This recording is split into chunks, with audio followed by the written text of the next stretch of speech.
The ECAC Game of the Week is brought to you by the Chevy dealers of New England. Start where more people end up. And by the Spalding Top Flight J5V, the offensive weapon.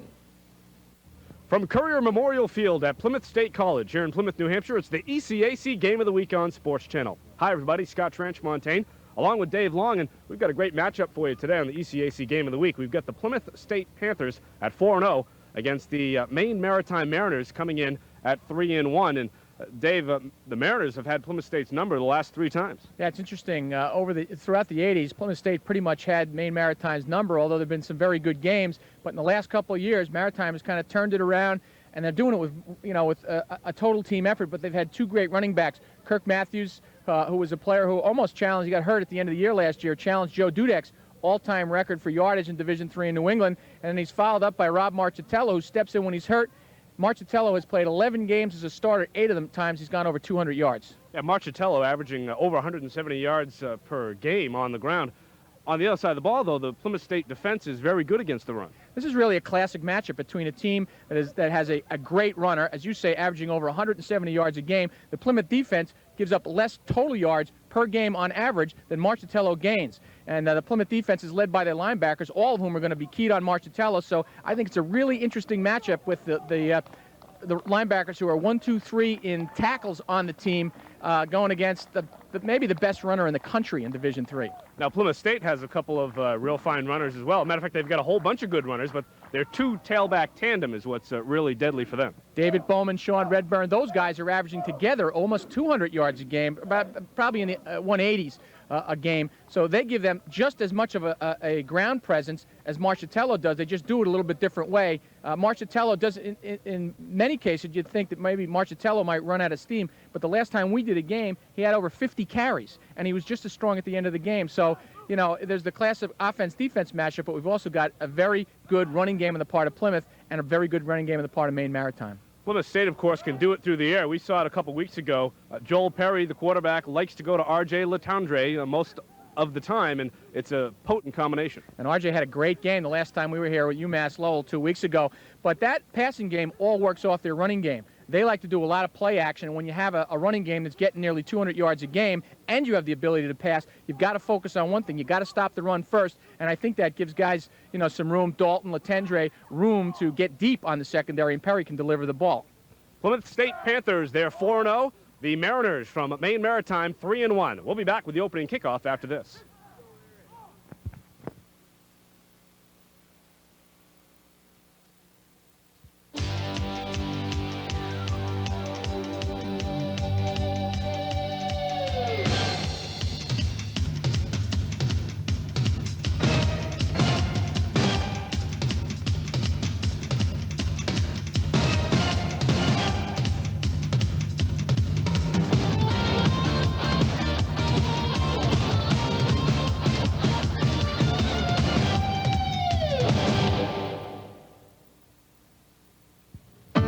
These days, anyone can design and build a car with the quality and features you want and the safety you need. That's easy. We designed and built the all-new 1995 Lumina, so most people can afford it. And that's what makes the new Lumina a genuine Chevrolet. See your neighborhood Chevrolet Geo dealer today.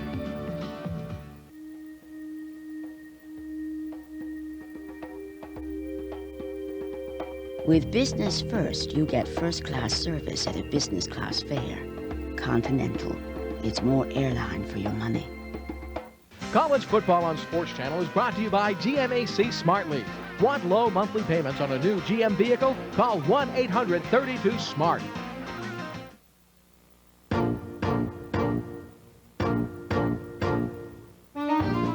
Don't let a new car payment get you all wound up. Get Smart Lease by GMAC. It can put a new spin on affordability.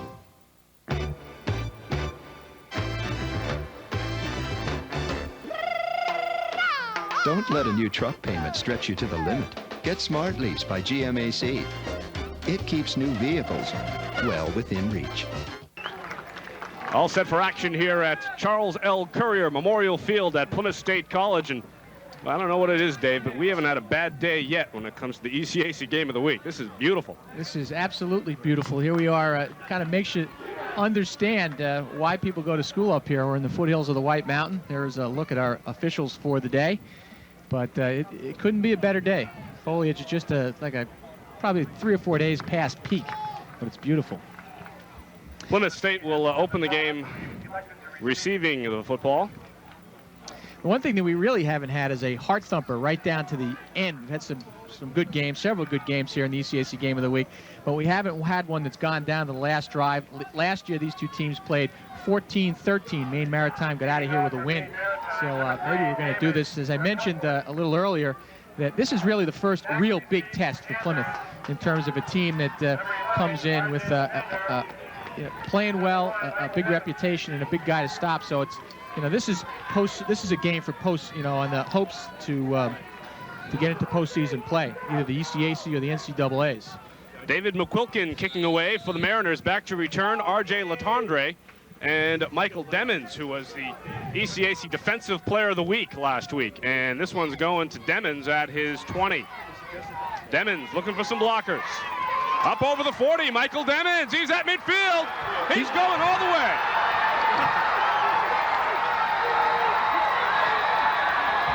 What a great cut at about the 50-yard line. Demmons had the choice to go outside or cut it up inside. He saw the lane and just took it and then just outran everyone. And the big block, I'm not sure who it was on. Here he comes up the left-hand side. But right about now, there's the cut that takes inside, and there's the lane. Watch the block coming in the front of your screen on the kicker that knocked him out of the way and opened it up. Demmons not exactly holding the ball like you'd like him to, but the results were pretty good as he takes it back all the way. 12 seconds, kind of slow to start the game. Well, we know he does the 100-yard dash in 12. Paul Discoli knocks the extra point through. So, very quickly, Plymouth State Panthers with a 7-0 lead. Their Defensive Player of the Week runs back the kickoff. And the guy has been handling most of the kickoffs, R.J. Latendre, who had a big day 2 weeks ago when we were here against Lowell, was the guy who's been handling most of those kickoffs. So Demmons knew what to do, but as I say, the two big elements there with a nice cut at about the 50-yard line to take it inside, and also the block on the kicker, and I still don't know who that is. You had a feeling right about the 30, 35-yard line that he knew he had the opportunity to do it, and that one key cut that you pointed out was really what opened it up for him. And it's not like there was enormous amount of daylight. I mean, he just made the right cut, saw the hole. Well, he received the ball over on the right side of the field and found his blockers on the left side of the field. And I wonder if there's ever been anybody who was the ECAC Defensive Player of the Week one week and the ECAC Offensive Player the next week. Well, he's up for Special Teams Player of the Week already. And there's the fake kick that has become a standard practice for the Panthers. Here's Kyle Albers with a neat kick and fielded at by Art Higgins. And he's up over the 35. Nice field position coming back. No, nothing fancy there as he took it right back up the gut. Now we get a chance, Scott, to get our first look at Rob Marchitello. We did the championship game in the ECAC last year. He ran for over 200 yards in taking over for Kurt Matthews 6 straight times. In the relief role last year, he comes in 55 carries in that game. So expect to see this number a lot. Mike Geyer, the quarterback, with 1st and 10 from his 34, and here's Marchitello trying to get around the end. Sealed off nicely. Good job. The linebackers are there. Danowitz came up from the left corner, and Jarry was in on the tackle. There you see the Mariners. Marchitello, number 2. Geyer, the quarterback, 15. Dennis Seymour, the fullback, number 26 in that I formation. And 3 receivers now for the Mariners on 2nd down and call it 10. 9.5. Geyer to the air. Complete at the 40. Not a lot of room there, though, as it was hauled in by Doug Peters. He just had nowhere to go. And I'll tell you another thing. There wasn't a lot of blockers there. That was just a play that was designed, okay, if there's a big cushion, we'll pick up 5 yards. as we take a look at the Plymouth defense. Those guys giving up less than 175 yards a game in total offense to their opponents. 9 points a game they're giving up on defense. It is a veteran team. 9 of them returned from a very good defense a year ago. Third down and a long 6 for the Mariners.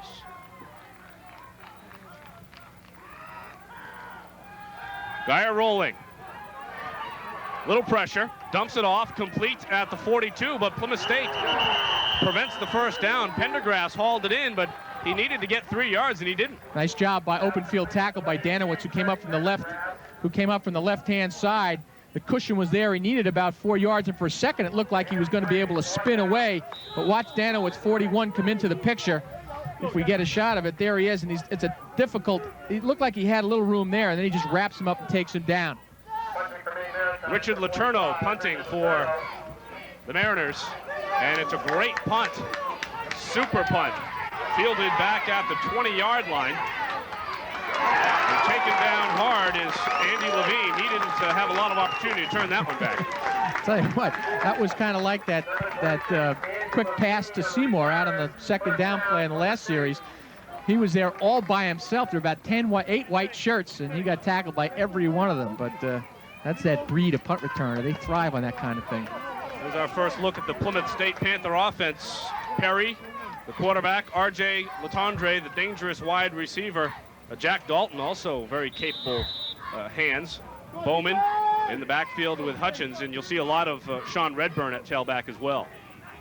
First and 10 from the 22. Perry goes right to the air, and he overthrows his receiver up at the 45. A penalty flag on the play. Nice job by Perry, though. Dalton kind of ran a delay and kind of hung around there, let the area clear out, and then he cut on the inside, and he was open. Perry saw him. I didn't think he was going to see him, but he just delivered the ball a little bit high. Penalty going against Plymouth. That'll back him up a bit. No real wind to speak of. Little breeze coming across the field, but generally a calm day here. I can tell you, if it's like this tomorrow, I'm bringing back the golf clubs out of storage. It is a nice day out. Plymouth puts himself in a hole right off the bat. Interesting formation, Scott, when they came out. Plymouth usually goes with the tight end. They had 3 wide receivers on the first play. You know, their game is really based on, their offense is really based around their running game. They throw a lot of play action passes, we mentioned in the open, but they're going with 3 wide receivers right from the start. And here's Bowman. Big gainer there. He needed to get 20, and he got almost back to the original line of scrimmage. He got about, call it 8 or 9. I'll tell you, there was great blocking on that play, because Bowman, as we take a look at the defense, Maine Maritime goes with the 4-3-4 pro set on defense. Jeff Houghton is the big guy. He returns, leading tackler. But Bowman had room. He could cut left or right, had room on both sides. So the offensive line did a great job of clearing out. Loose football. Looks like Plymouth has got it back. They retain, but they've got a 3rd down and long now. They had 2nd and 11 there. Now, this game has developed pretty quickly. I was going to say in their first series, Plymouth hasn't looked sharp, but it actually is its 2nd series, and they lead 7-0. Took them 12 seconds to score today. Look for the pass here on 3rd and 12. Mariners showing blitz. Perry in trouble. They got him. Good job. He didn't have a lot of time as he goes down. You see him getting up from the pile. But downfield, the defensive backs did a great job, too. Here comes the pocket, just collapses. It's not so much a question of he didn't really even have enough time with the pass rush to look for people, but nobody downfield was open. Richard Letourneau got him.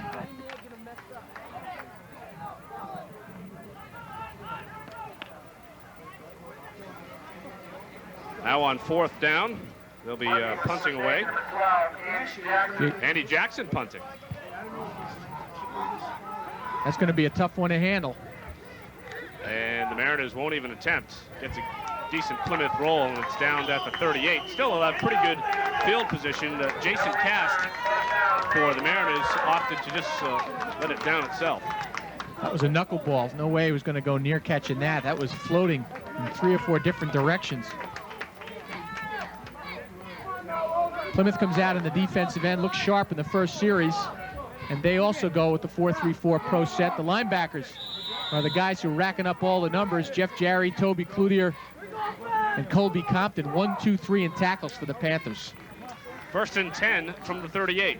Mariners trail 7-0. Pitch to Marchitelli, nothing. Great job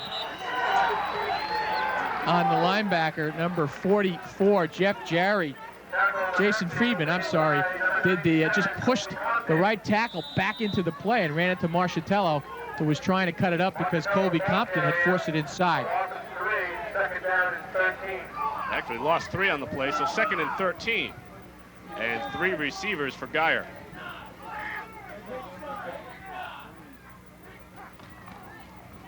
Back to Marchitello, cuts back away from the play, and he's taken down at the 42.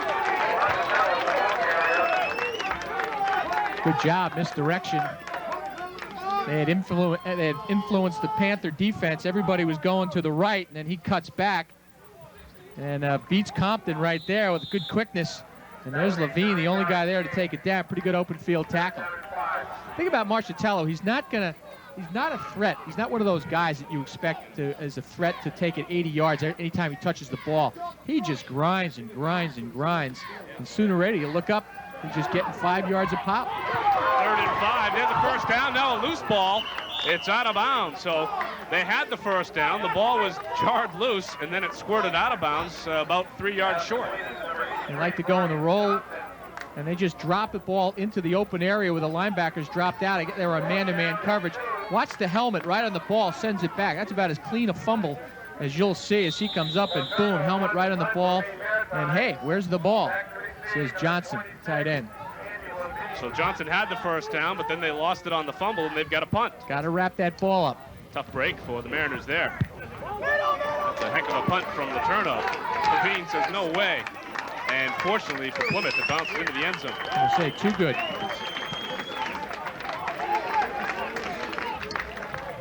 Let's take a break here on the ECAC Game of the Week with the Panthers up 7-0.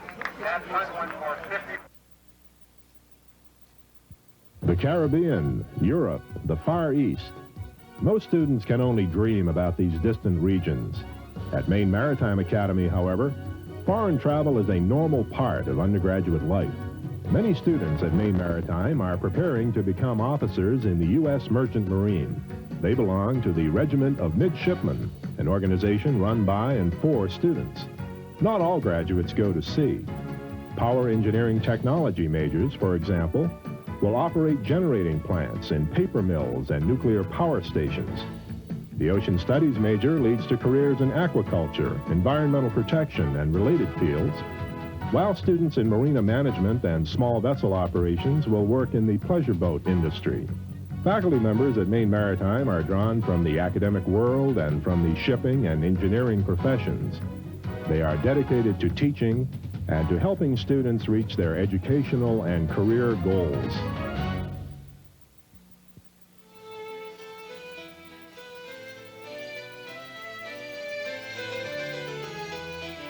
US Air is the official airline of the ECAC. US Air begins with you. Plymouth State has a 7-0 lead and 1st and 10 from their 20. Mariners looking aggressive on defense, almost jumped offside. There's Bowman. Boy, just kind of wheels and deals and spins and turns ahead for about 6 yards. Ellen Weinberg on the field. Ellen? Not only is this a great matchup between two fine teams, but it's also a big matchup for both head coaches. They've been friends for the past 15 years and coached against each other while they were both assistants at Ivy League programs. And today is the first time that they have faced each other as head coaches. Back upstairs to you guys. Thanks, Ellen. Of course, she's talking about Don Brown for Plymouth State and Mike Hodgson for the Mariners. First-year coach. Brown in his 2nd year. Plymouth State had 2nd and short. I think they got it. As they went to the fullback, Hutchins. You know, the Maine Maritime has got gaps in the line. If you take a look at what they're doing with their line, there's some real big holes. They're playing the ends outside the tackles. and the two tackles are kind of pinched in on the ball, so there's a big gap there off the right, in between the right guard and the right tackle, and the left guard and the left tackle for Plymouth, and that's where Bowman ran on that first down play, and there's a lot of room. Sorry, Scott. Linebacker's got to step into that gap. Here's our first look at Sean Redburn on 1st and 10. Plymouth has gone back, gotten away from in the first series. They ran the 3 wide receivers. Now the tight end is back in the ball game. So it looks like they're going to see if they can take it and just pound it up inside.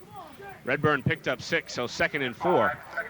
Plymouth State now has 3 receivers. They've got R.J. Latondre split out way out to the right, Jack Dalton on the left, and they've got Matt LeBlanc in the slot. Here's Perry, stacked up.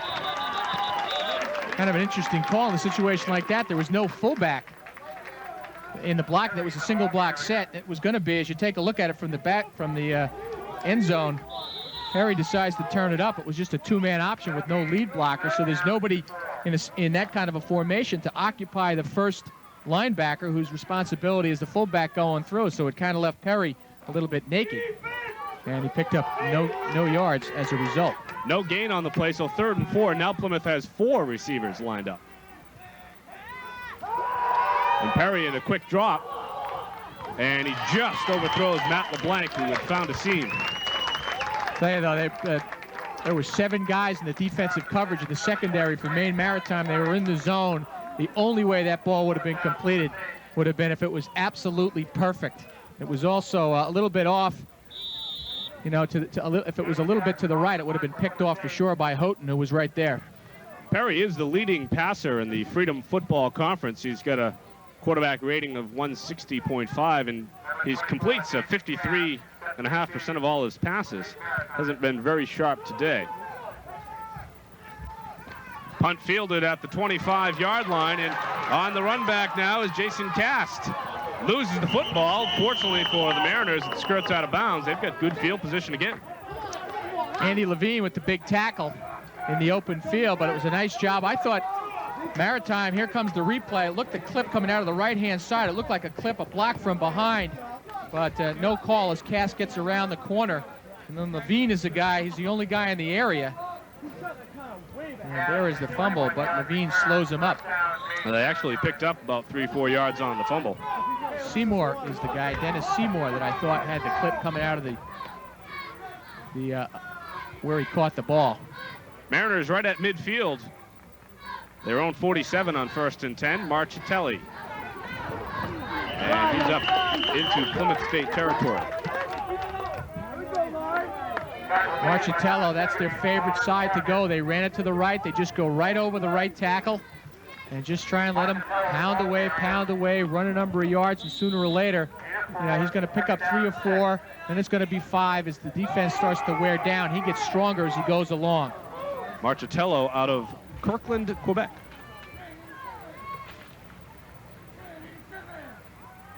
Second and 6. Geyer rolling. On the option to Marchitello. He's got lots of yards. We got a flag down as he gets the first down and more, but the flag is back where the pitch was. Came from the back judge, who was trailing the play. Looks like it's going to be a hold on Maritime. I'm not sure who it is. This is a kind of a difficult pitch. It came, I don't know, it didn't surprise Marchitello, but he gives the fake, and there it is. It was kind of fast, but he had the good hands to get inside. Look at that cut as he takes the ball up the field, but that gives you an example of the kind of thing Marchitello can do. I'm not sure the number, but I think the hold was on the interior part of the line. Maritime making some key mistakes. They had the first down on their last offensive series, but fumbled it, and on the fumble, they lost the first down and were forced to punt. Now they had a first down play called back on a holding penalty, so they've got second and call it about 21.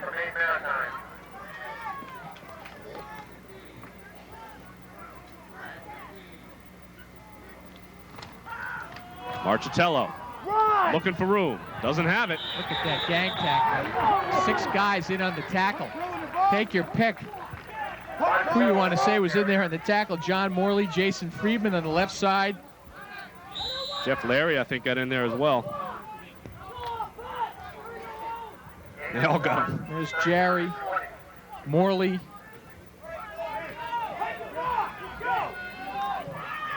Joe Adebato also in on the play. First time we've seen Joe today. And a timeout on the field for the Mariners. They've got 3rd down and 20.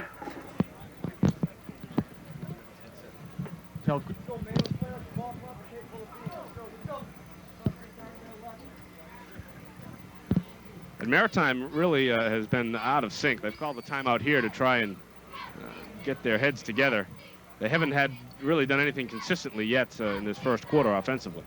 Had a couple of flashes, but you're right. They don't seem to be everything working in cylinder. They haven't meshed. And of course, you're dealing with a very good defense. Once again, it causes problems at some things. I mean, you really got to be hitting on all cylinders in a situation like this to move it on the Panthers. Now they got 3rd and nearly 20 yards to go here with 5:20 left in this first quarter. A 7-0 lead for the Plymouth State Panthers. Michael Demmons ran back the opening kickoff. 82 yards for the touchdown. And they stay on the ground on a 3rd and long. Kind of a conservative call there, Dave. Art Higgins, first time we've seen Art carry the ball, but Plymouth pretty much laying in wait. Things not working all that well at this point. Offensively, as we mentioned just a minute ago, probably a good idea to not risk something where you can get a turnover and give up some field position. Let's put the punt and get back in and talk to everybody as they come to the sidelines to see if they can get things straightened out. Marchitello has only 11 yards on 5 carries thus far. Pretty good punt by Letourneau, although it takes a Plymouth State bounce, and it's down at the 30. This was the last time you saw a defensive end as a punter. Plymouth once again is going to come out. They got it in the 30. Not tremendous field position, but certainly not in the shadow of their goal line. Now Marchitello's had his two best runs have been called back. As you mentioned, he's got only 11 yards at the moment. But as I say, he's the kind of guy that just wears you down over time and gets stronger, to use a football cliche, but he wears you down as the game goes on. Panthers have the 7-0 lead and 1st and 10 from their 30. They really haven't been crisp on offense thus far yet as well. Yeah, I talked to coaching staff before the game, and they said that they're not really going to do anything different than they have. You put in a couple of wrinkles, but they've had a different formation to start each of the series. Perry going to the air, complete.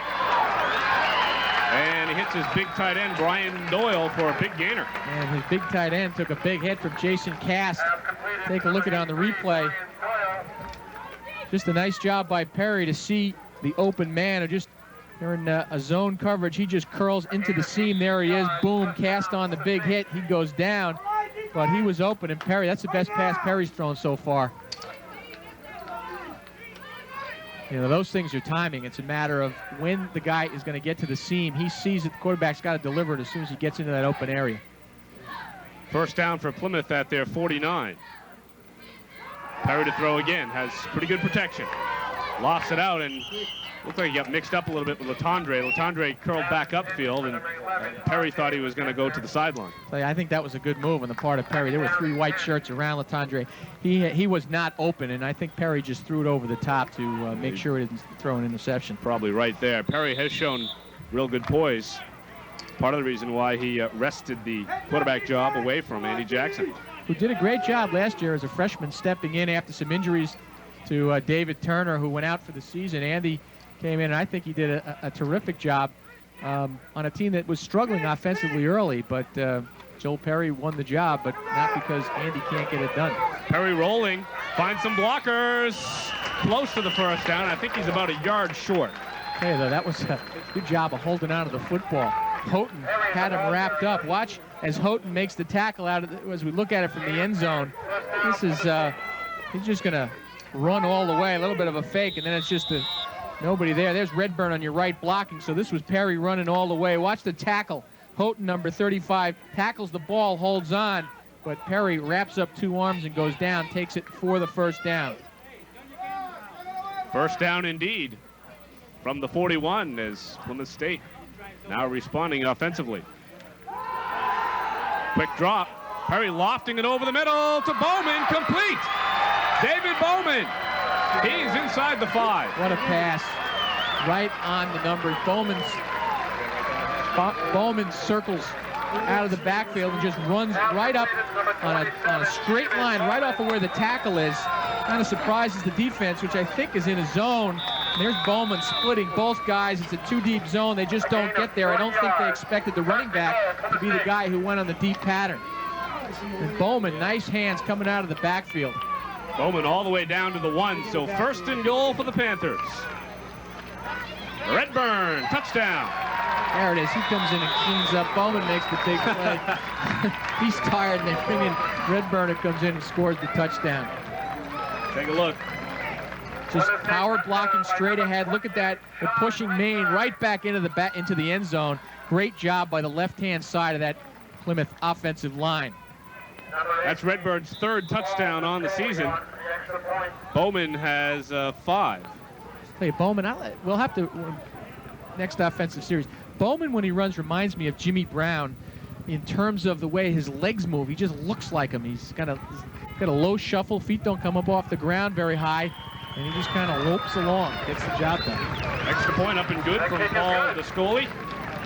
And Plymouth State, with 3:16 left to play in this first quarter, have the commanding 14-0 lead. It's not a bad comparison with Jimmy Brown. Maybe a lot of people haven't seen him run, but I will tell you, in my opinion, Jimmy Brown is the greatest football player to ever play any position ever.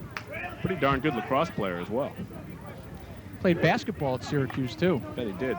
Maybe probably could have been a decathlete that probably could have done anything he wanted to do. He was terrific, but as I say, I believe he's better than any quarterback, any lineman, any position. Well, I'm not in a position to argue with you. And anybody who wants to, call us here, and I will do it. Well, I think there's probably many folks out there who would tend to agree with you, and maybe the majority of our viewers today. I'll say defensively, I'll take Dick Butkus as the best defensive player. There's the fake kick. They're going to kick that one of these days. You know what that, I mean, That's we what talked they're about setting the last, yeah. It's That's we kind of get a kick out of it every time we see it. But it's going to be, they're going to do the onside kick when they need it. Yeah. And it's going to lull someone to sleep. Albers with the deep kick, and Pendergrass bobbled it for a bit, and that really hurt his return effort. Pretty good recovery, though. I think it bounced off the shoulder pads. Usually disaster strikes when the ball hits somebody's shoulder pads. But watch the way he stays with it. Greg Pendergrass came right back to him, but now when he turns upfield, got a lot of green jerseys coming out. It's more like a punt return now. Yeah. Because there's a lot of green shirts that then come around them, and here they come. Tyler Moore, the backup linebacker, in there on the play. He's a pretty darn good player himself. Mike Geyer out of Old Orchard Beach, Maine, the quarterback. 1st and 10 from the 13. Same hometown as our ECAC Assistant Commissioner, John Garner. Same hometown as Michael Demmons, who ran back that kickoff. Geyer himself has run back a kickoff for a touchdown this year. How many quarterbacks do you know who run them back, let alone run them back for a touchdown? I've only seen 2 since Sammy Ball was playing. Doug Flutie, he ran back punts for the Patriots for a while, and Joe Theismann, who I think was the example other coaches should have seen to say that a guy that size can play quarterback in the case of Flutie. But Theismann ran him back when he was playing for George Allen back in the 1800s. 2nd and 9, flag on the play, picked off. The ball was intercepted by Danowitz. And he kind of laid in the weeds. We have a replay on that. Watch it. He kind of hides behind the receiver. Number 9. It's in the right-hand side of your screen. Geyer is looking to go into the flat. Here's the pass across down by the sideline. And here comes Danowitz. He just steps up after he hid to kind of hide himself. Bobbles a little bit and goes down. Penalty was against Maritime, and of course Plymouth State refuses, so now they've got the ball in great position at the Maritime 22. I'll tell you, the Panther defense has got it going. They have looked sharp. And Maine Maritime is digging themselves a hole. 2:26 remains. Still in the first period. They're down 14-0, and now they've got the Panthers knocking on the door. taking over possession inside field goal territory at the minimum on 21. Perry on first down. And a pass. 2 fakes. Now he's looking in the air, avoids a rush. Now just throws it out and away from trouble. Too bad Latondre was open there in the back end of the end zone. But I think it would have had to have been one of those. He couldn't throw it in the line. He would have had to throw it over the top because there was somebody underneath on the defensive end for Maine Maritime, the defensive backfield.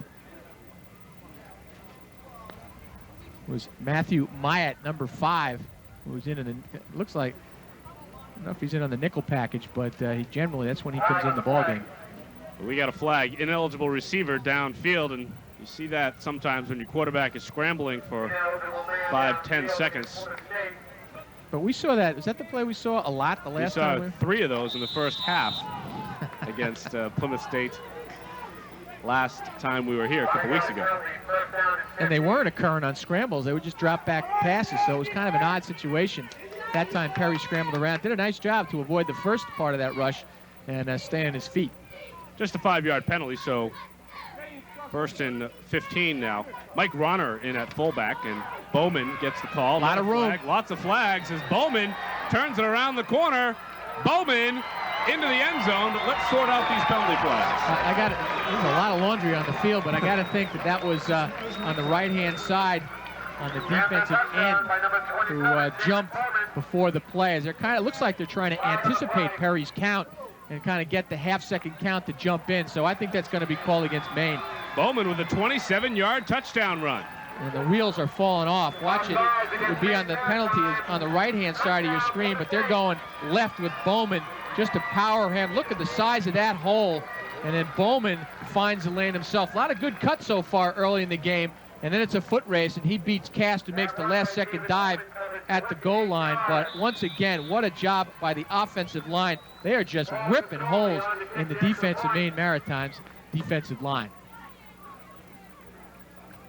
Descoli is 3 for 3 on extra points. And boy, Dave, still more than 2 minutes to play in this first quarter, and it's 21-0 already.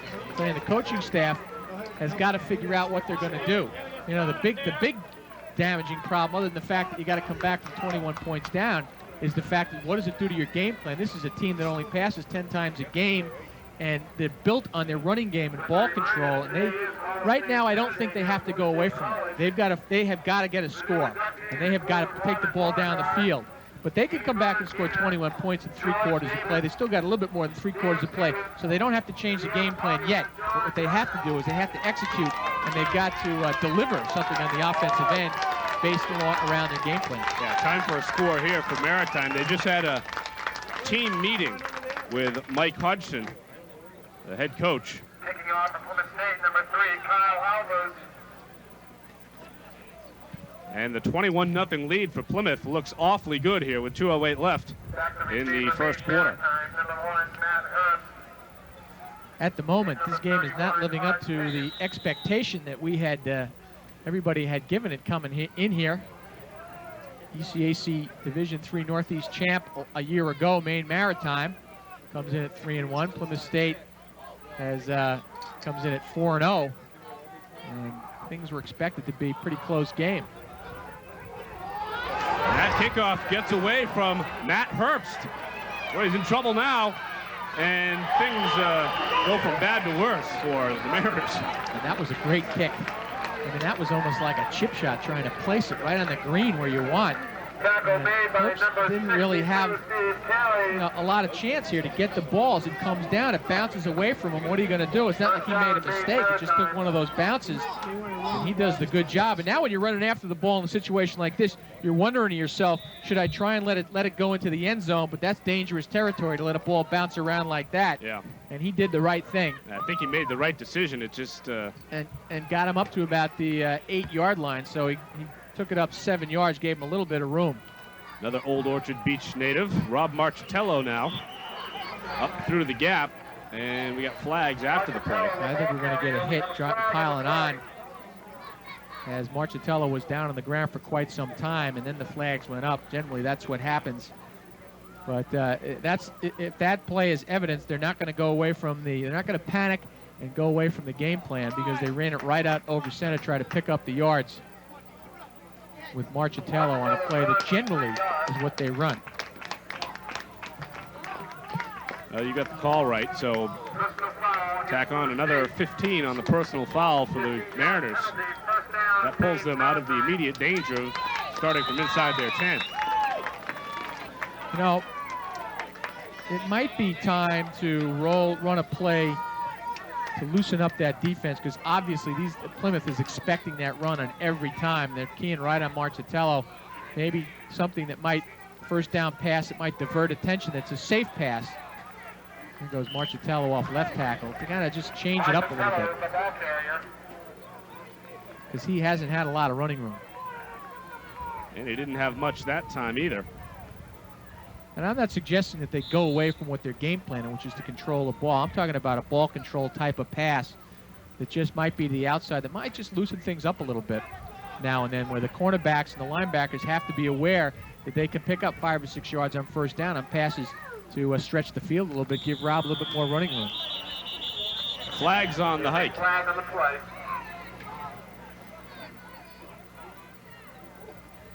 And I think that one's going to go against the Mariners.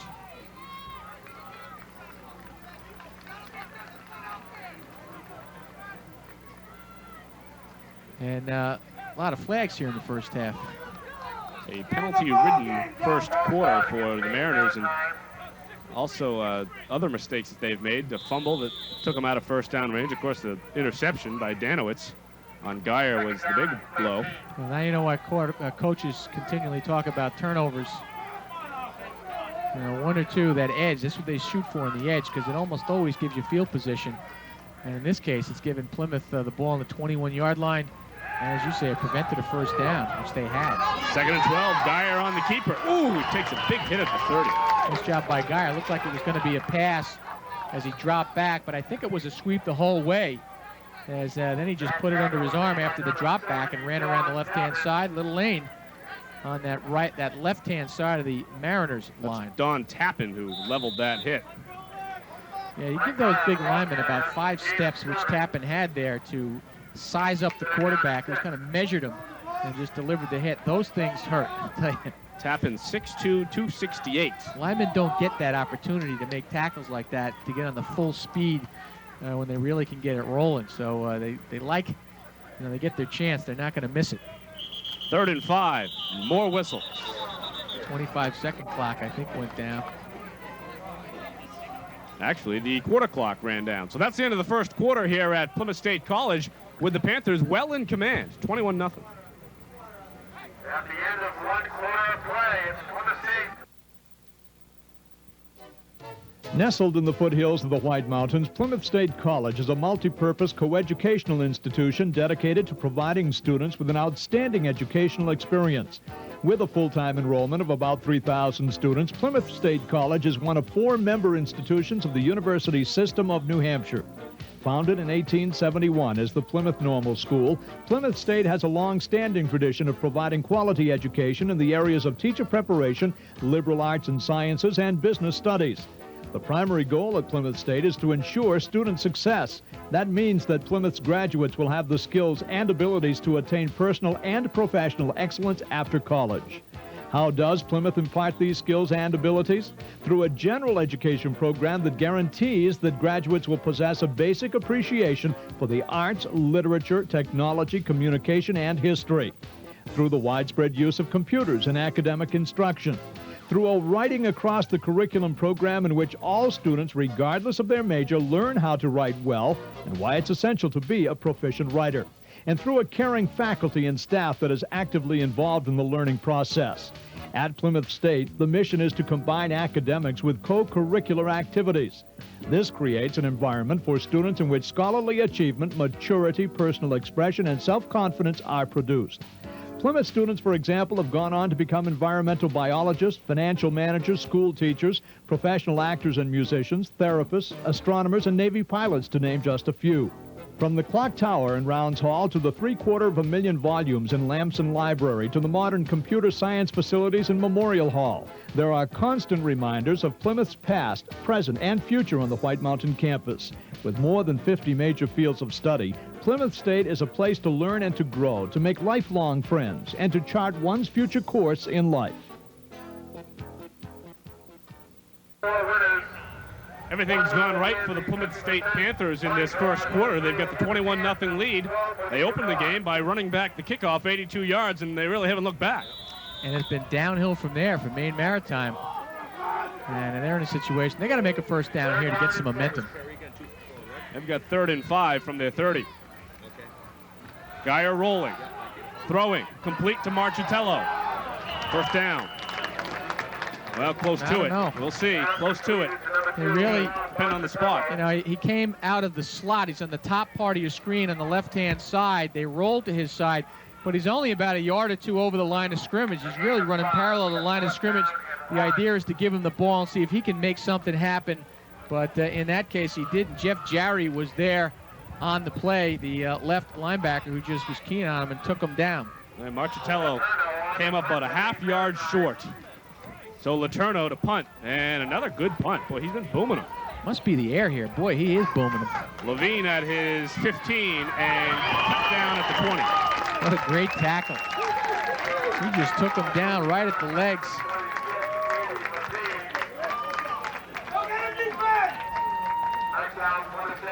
Levine looks like he's got a little room. He wants to get around the corner, and there it goes. Just got him on the ankle, I guess. Took Andy down.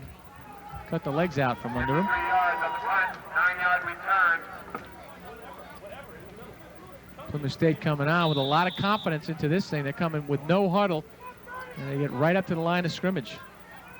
Plymouth State, as you would expect, leading the battle of first downs with 5 thus far. Only 1 for the Mariners. They've got 1st and 10 here, Plymouth does. And the call goes to Redburn. And that first down came on a penalty. A 15-yard penalty for piling on or landing. Late hit. Ellen back down on the field. Ellen, go ahead.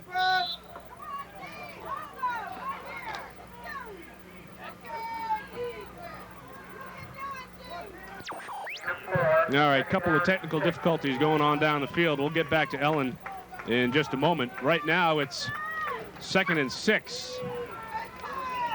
Redburn again. He's going to be a couple yards short. This is Redburn series. He's come in. David Bowman resting after that last touchdown, the 21-yard run. So Plymouth State with a big 3rd down here, 3rd and 3 from their 28.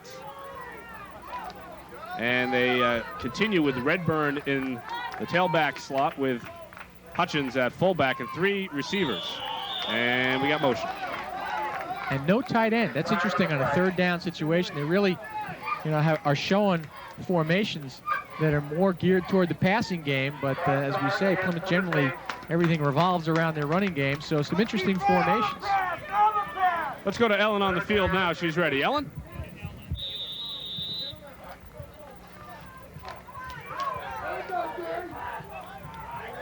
This report was not meant to be, so we'll stay right with the action on 3rd and 8. Here's the dump off to Bowman. He's got lots of room. David Bowman up near midfield, bumped out of bounds at the 45. Wow, take a look at the replay on this. The entire right side of the defense clears out. I think they're taken out by the pattern. The wide receivers are going deep. Dalton was on the cross, so it cleared out all the linebackers and the quarterback, and there goes Bowman with the nice move to the outside on Mayette, and he just takes it up, but he gave that little deke like he was going inside, and David Bowman has been playing, among a number of people who are playing well. Bowman really is having a big day. Big day receiving. First down from the 41. And Bowman kind of got stacked up at the line of scrimmage there, was able to skip around for a couple. Bowman's the ball carrier. And they just continue to move ahead. The momentum pick up 2 on that play, but they're just grinding away. And then after they grind away, they're looking for the big play, like about the the 15, 20 yarder. They've had a few of those, and Bowman has been catching the ball out of the backfield. Dalton split wide to the right. Latendre out to the left side on 2nd down and 8. Perry rolling. Oh, excuse me. Faked me on that handoff. That was Bowman again. Good fake. Bowman, pretty good run for about a 4-yard gain, but he really was trapped down in the line of scrimmage, giving a little nice lateral move, and he's got the quick feet. 5, 3rd down and 2. And he was able to push ahead for a couple of yards where he really shouldn't have got anything. Sets up a 3rd and a long 2 from the 48.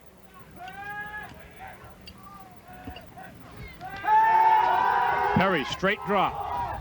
Complete. 1st down to Dalton. Good job by Perry. Had Bowman open the left flat as well. And I thought that's what the play was designed, go with that safe passing game to open it up. But Dalton just kind of found that seam right along the hash marks, and that seems to be the open area. Bowman caught the long pass out of the backfield in the hash mark.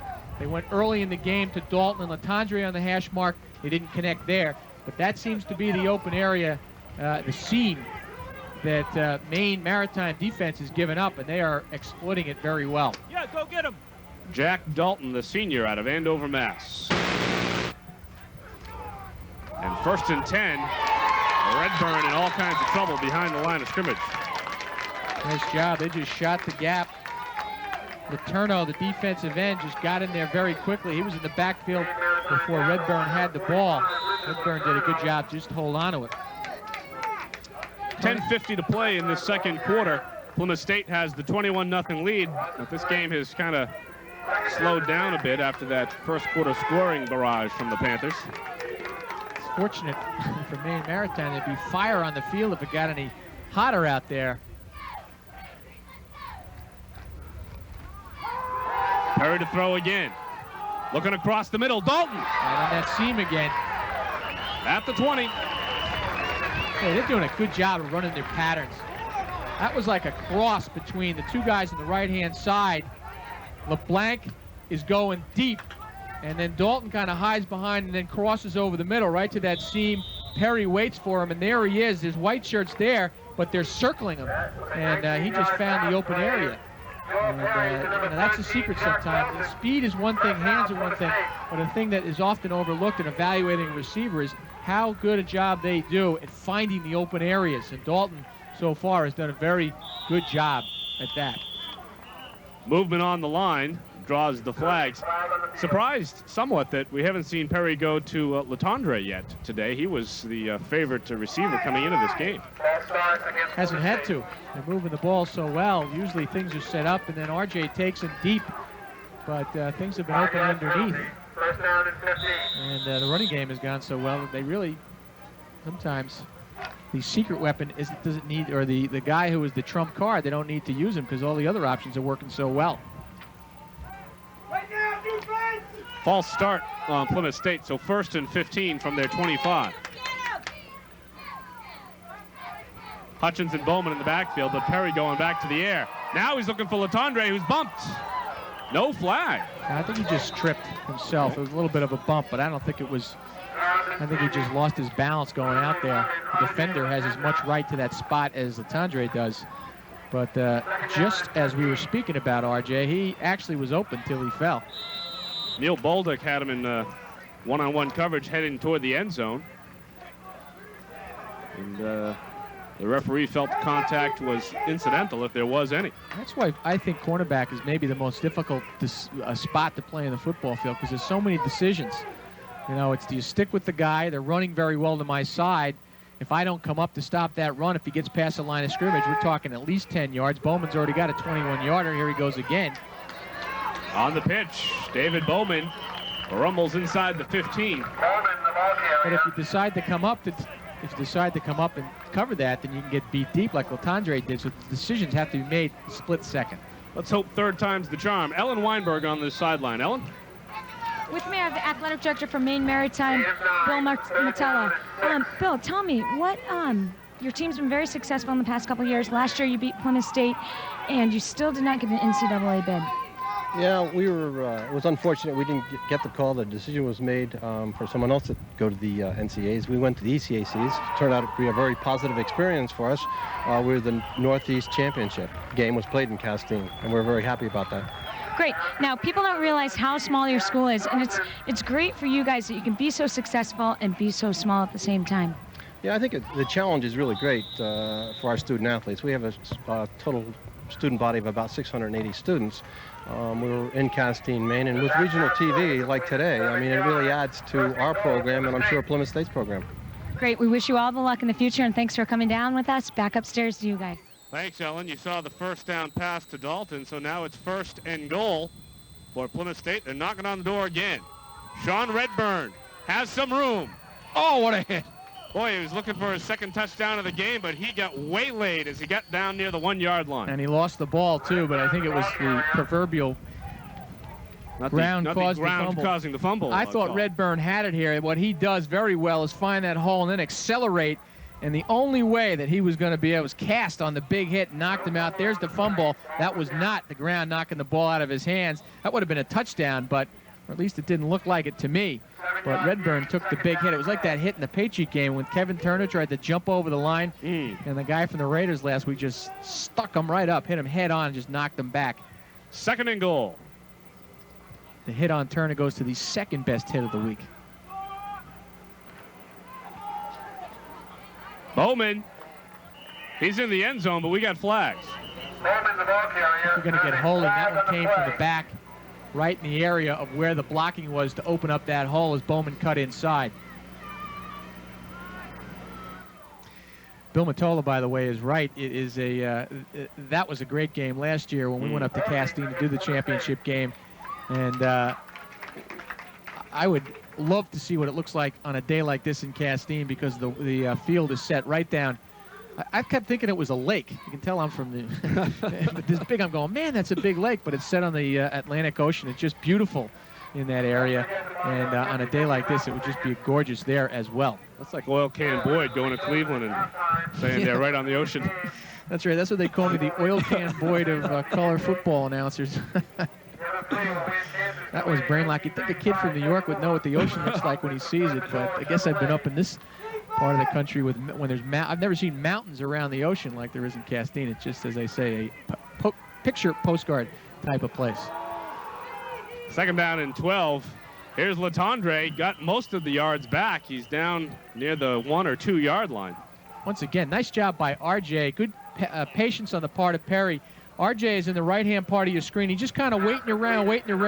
The guy in the slot cleared out the area, and then after about a 3 count, he came right back for the ball. And then again, they were going to let him see what he could do once he got it on the short pattern. But the tendency is to get happy feet, and you want to get into that spot. But he had the patience to wait that extra count for the area to clear out, and then he came to the ball. I like that pattern, especially with a guy who can run the ball like RJ. 3rd down and goal from the 1. And I think it was Mike Ron, the fullback, who got the call. And he does not have the score. This could be one of the great goal line stands ever. The bad news is, even if Maritime gets out of this without a score, which they really have to, they've got some serious problems. It can be more serious than being down 21-0. This drive has taken up a lot of time. There's only 6 minutes to go in the second period. All right, you're Don Brown here. You're up 21-0. Do you take the easy 3, or do you try and punch it in and really rub salt into the wounds? I try and punch it in because if I don't get it on 4th down, I've got Maine Maritime on the 1 yard line, and you're opening an area for disaster. He's got the luxury of being able to do that with a 21-point lead. While he's thinking about it, we'll take a break. 21-0 Plymouth here on the ECAC Game of the Week. For over 50 years, the Eastern College Athletic Conference has assured its membership of the highest level of organization and competition in collegiate athletics. The ECAC is the largest athletic conference in the NCAA, representing about 25% of its members. Comprised of 256 colleges and universities, encompassing divisions 1, 2, and 3, the ECAC is a conference of conferences, including the Ivy League, the Big East, the East Coast Conference, and numerous other conferences in all divisions. If you won Tri-State Megabucks, you could afford to have your children taught equitation at a cost of nearly $17,000 per year, horse not included. Or you could have them taught proper grace and etiquette at charm school for about $5,000 per year. Or you could do what Bertha Aruda did when she won. She split the jackpot among her 3 children, thereby teaching them something they might not learn anywhere: generosity. You can bet her kids also learn division. Tri-State Megabucks. Play this week and just imagine. I'm here to see Sterling Sharp, please. Name, please. Name. Hey, now let me tell you a little about Sterling before we meet him. He's a strong man. Sterling's like a freight train with stick-up. Sterling, you remember me. I worked with you. You okay, man? Like a freight train, man. Choo-choo. Choo-choo, baby. And Don Brown, listening to Dave Long's advice, they're going for it on 4th and goal from the 1. Bowman over the top. He's got it. Broke the plane. Tell you what, if I'm Paul Hogan, the basketball coach, I'm thinking about getting David Bowman out there. He got up in the air to get over the top. Paul Hogan, the basketball coach here at Plymouth State. David Bowman having a big day, and this really, really puts Maine Maritime in a hole. Wheels are falling off. Bowman needed a yard, and he went vertically about 3 and horizontally about 1.5. You know, it's interesting when Bill Mottola was talking about a while back with Ellen about I don't know if controversy is the appropriate word, but there was a lot of discussion about that NCAA bid, and or lack thereof. One of the guys on the selection committee for the NCAA is Steve Bamford, the athletic director here at Plymouth State. So I think that may have added, although there's certainly disappointment, a little bit of extra effort, or at least intensity on the part of Maine Maritime to make a good showing. But sometimes, maybe that concentration throws you off a little bit. I don't know if that played into it, but it certainly was a point of discussion last November. But as Bill said, they came in, played a terrific game in the ECAC championship game, what was a great game up there, and they won that crown. Bowman's numbers thus far pretty impressive. 7 carries, 67 yards on the ground, and 2 receptions for 48 yards. So all-purpose yards, he's already in triple digits. You know, think about that. This team has a lot of weapons offensively, and even we saw Perry running an option before earlier in the game when he picked up about 15 yards. I'm saying, man, they got a guy who can throw. They've got 4 real good receivers. They've got a number of good running backs. They're picking up 200 yards on the ground from their tailbacks. And now they've got the tailbacks who can catch the ball coming out of the backfield as well. So that means they have 5 receivers in on patterns, all of whom are dangerous. So it puts a lot of pressure on a defense to try and stop all of those elements. Which do you key on? The first thing you have to do is you got to stop the running game. So that opens up the passing game. You worry about the passing game, you get ripped up on the ground. Albers kicks away and through the feet of Herbst, and it's in the end zone for a touchback. He touched it. Did he touch it? He touched it. No return on the kick. I thought he touched it anyway. But he didn't panic. Once again, these guys have done a nice job. They have not panicked. Here comes the kick. In which case, it would have been a safety. Yeah, maybe it didn't really change the rotation of the ball. It must have been one of those things they call by officials a good call. Ones they make a lot more than people give them credit for. But the guys up here second guessing in the booth saying, hey, what's going on? And I think that's why they got away from that instant replay to take it out of our hands. To take it out of our hands and put it back where it belongs. I think that was a good rule, not to take it out of the officials' hands with that. Rob Marchitello is set back by a gang of tacklers. Andy Levine was in there, as well as number 42 for Plymouth State, John Morley. This is what they like to do. They like to give Marchitello the ball deep in the backfield and let him pick. There's a hole for second, but a nice job of closing by the linebackers. Jerry underneath in the bottom of that pile, the linebacker who stepped into the gap. But that was good acceleration. Shows you the speed they've got on the defense here on the Panthers. Marchitello picked up 3, so second down now from the 23. Geyer to pass, got to dump it off, finds Marchitello.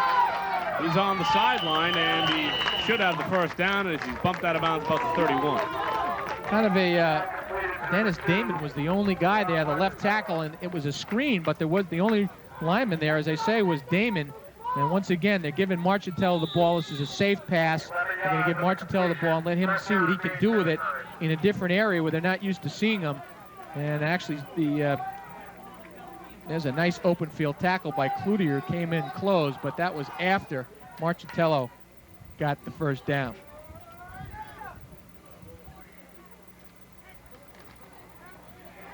Back to the air. And a quick completion to Brian Johnson for about 5 yards. And I like that call. That's what I was talking about before, that control pass. You've got some cushion on the cornerback. They're giving Johnson about 7 or 8 yards. So let him go down and take about 6. Get him the ball, which is pretty safe. It's a timing pattern, not, the first few times anyway. It's not a dangerous pass. So now they change up the look. The cornerbacks have to stretch out, and it should give Marchitello, if they do that 2 or 3 more times successfully, room around the to get inside of that left guard, left tackle, because it spreads out the defense. 6-yard gain, so 2nd and 4. Marchitello trying to get around the end. Great job by Compton. He just fought off the block. Once again, it was Damon right there, but Compton just fought off the block and just got his body underneath Marchitello, took him out that way. Toby Cloutier helping out as well. A no-arm tackle. His job is to fight off the defender and force him inside, let the other guys clean up, but Compton did too. Yeoman's work. Kind of fits with a game against the Mariners from Maine Maritime. 3rd and 5 as Marchitello, now call it a long 4 as Marchitello lost about a half yard there.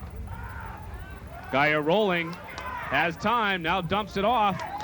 And a completion to Johnson. He's got the first down. He had to fight for it, but he got it. Thought Geyer was going to run with the ball there as he rolled to the right-hand side. Take a look at it on the replay.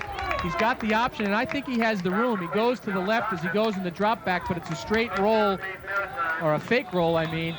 And he's got Johnson there. Here's the choice. If he goes to his right, there's a lot of room. He's got the first down if he takes it. But there's Johnson, who makes a nice catch on kind of like almost a little shot put type of pass. But good decision on the part of Geyer as they got the first down. There's Mike, Old Orchard Beach, Maine. One of my favorite places. Mariners moving. Geyer in trouble. Had the option set up, but it never developed. What a great job by, I think it was Jarry, who just took the outside option away. And then the defensive line on the left-hand side just pushed the right side of that offensive line back into Geyer's face, and he's got nowhere to go. And there come the guys in to clean things up. Jason Friedman comes from the right defensive end on pursuit. John Morley in on the gang tackle as well. 2nd and 14 now. Marchitello hit once, hit twice, and on the 3rd try, they get him down. Gets it back to the line of scrimmage. Think about Marchitello. I saw him at the Writers' Luncheon in Boston. He was the gold helmet winner for Division III. And it's not like he's a really big guy. He's kind of rounded at the shoulders, and it's almost like a ball. You just had to try and grab a ball.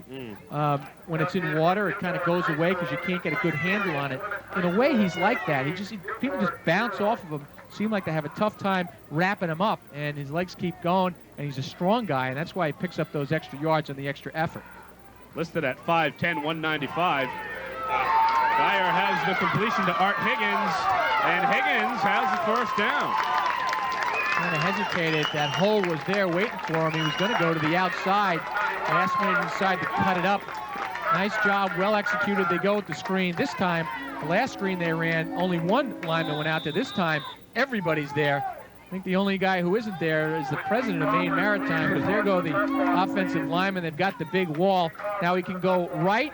He's going to go, it looks like he's going to go to the sideline. At the last minute, he takes it up, and that gets him the area of the first down. Might have picked up more yards if he took off right away, but he did the right thing. He saw with his sticks where it put his head down, said, I got to get this first down. Marchitello on first down. Hit once. Takes 3 tacklers to bring him down at the 36. Once again, Danowitz had the shot at him, but couldn't get his arms on. He delivers the blow. Watch as he cuts back against the grain. They used this play a little bit earlier. Looks like it's going to go right, and he just decides to take it back. He's deep. He sees the field. Here comes the hit. Boom. he uses the forearm to push Danowitz away. He creates the contact first.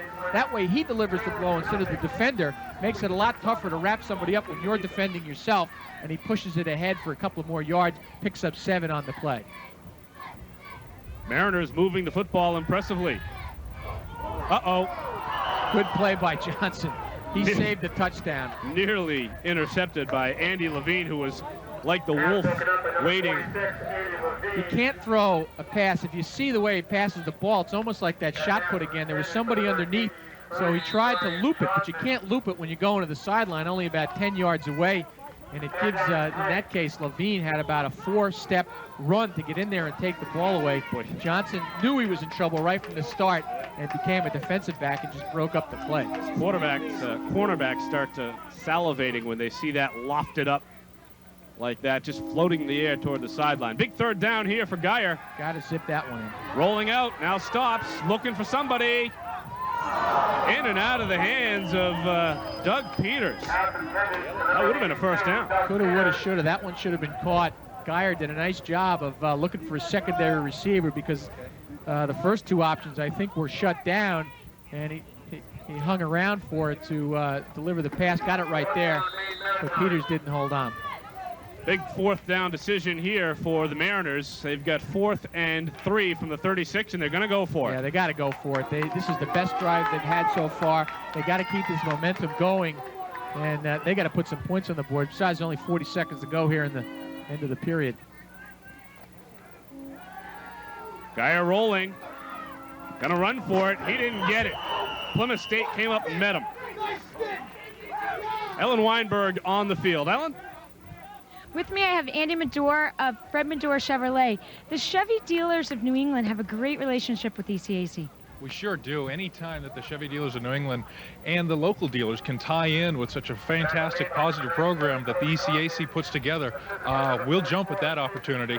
Well, now, tell me today, you have a great big surprise for halftime. What's that all about? We sure do. We've got a 95 Lumina touchdown tossed, and we'll have 3 contestants try from 30 yards, test their accuracy, and throw the football 30 yards through a tire. If they can do it, they'll get a brand new 1995 Chevrolet Lumina, compliments of the Chevy dealers of New England and Fred Medore Chevrolet.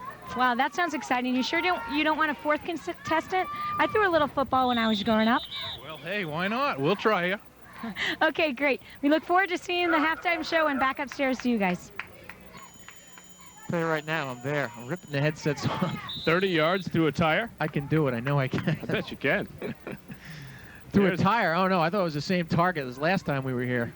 That one cost Fred Medore $200 when the guys got through today. They're going to give away a car. We had a nice shot of the Blazer. I'd throw it from 50. Get my hands on that Blazer. Plymouth State does the conservative thing, and why not? You're up 28-0. They put the knee to the ground and let the time tick away here. Very, very good first half for the Plymouth State Panthers. 4 touchdowns, and they held their opposition scoreless. And to minimal number of yards, so that was a great half. I think with capital letters, that was a great half for the Panthers. There you see it. We'll be back with more of the ECAC Game of the Week on Sports Channel right after this. These days, anyone can design and build a car with the quality and features you want. And the safety you need. That's easy. We designed and built the all-new 1995 Lumina, so most people can afford it. And that's what makes the new Lumina a genuine Chevrolet. See your neighborhood Chevrolet Geo dealer today. Maine Maritime Academy, New England's ocean college, owns and operates a fleet of nearly 100 vessels. Dominating the waterfront campus is a 500-foot, 13,000-ton training ship, the State of Maine. She takes midshipmen on annual cruises to U.S. and foreign ports. This year, the State of Maine sailed to Bermuda and to Europe and was the only American training vessel to take part in the 50th anniversary of D-Day. The Academy fleet also includes the schooner Bowdoin, Maine's official sailing vessel, the tug Pentagoet, the research vessels Argo, Maine, and Friendship, and the floating navigational lab MC Hill. As sophomores, merchant marine officer candidates go to sea for 2 months of hands-on experience. Cadet shipping is where students learn what it's like to actually serve aboard a tanker, freighter, or cruise liner, working alongside professional seafaring officers.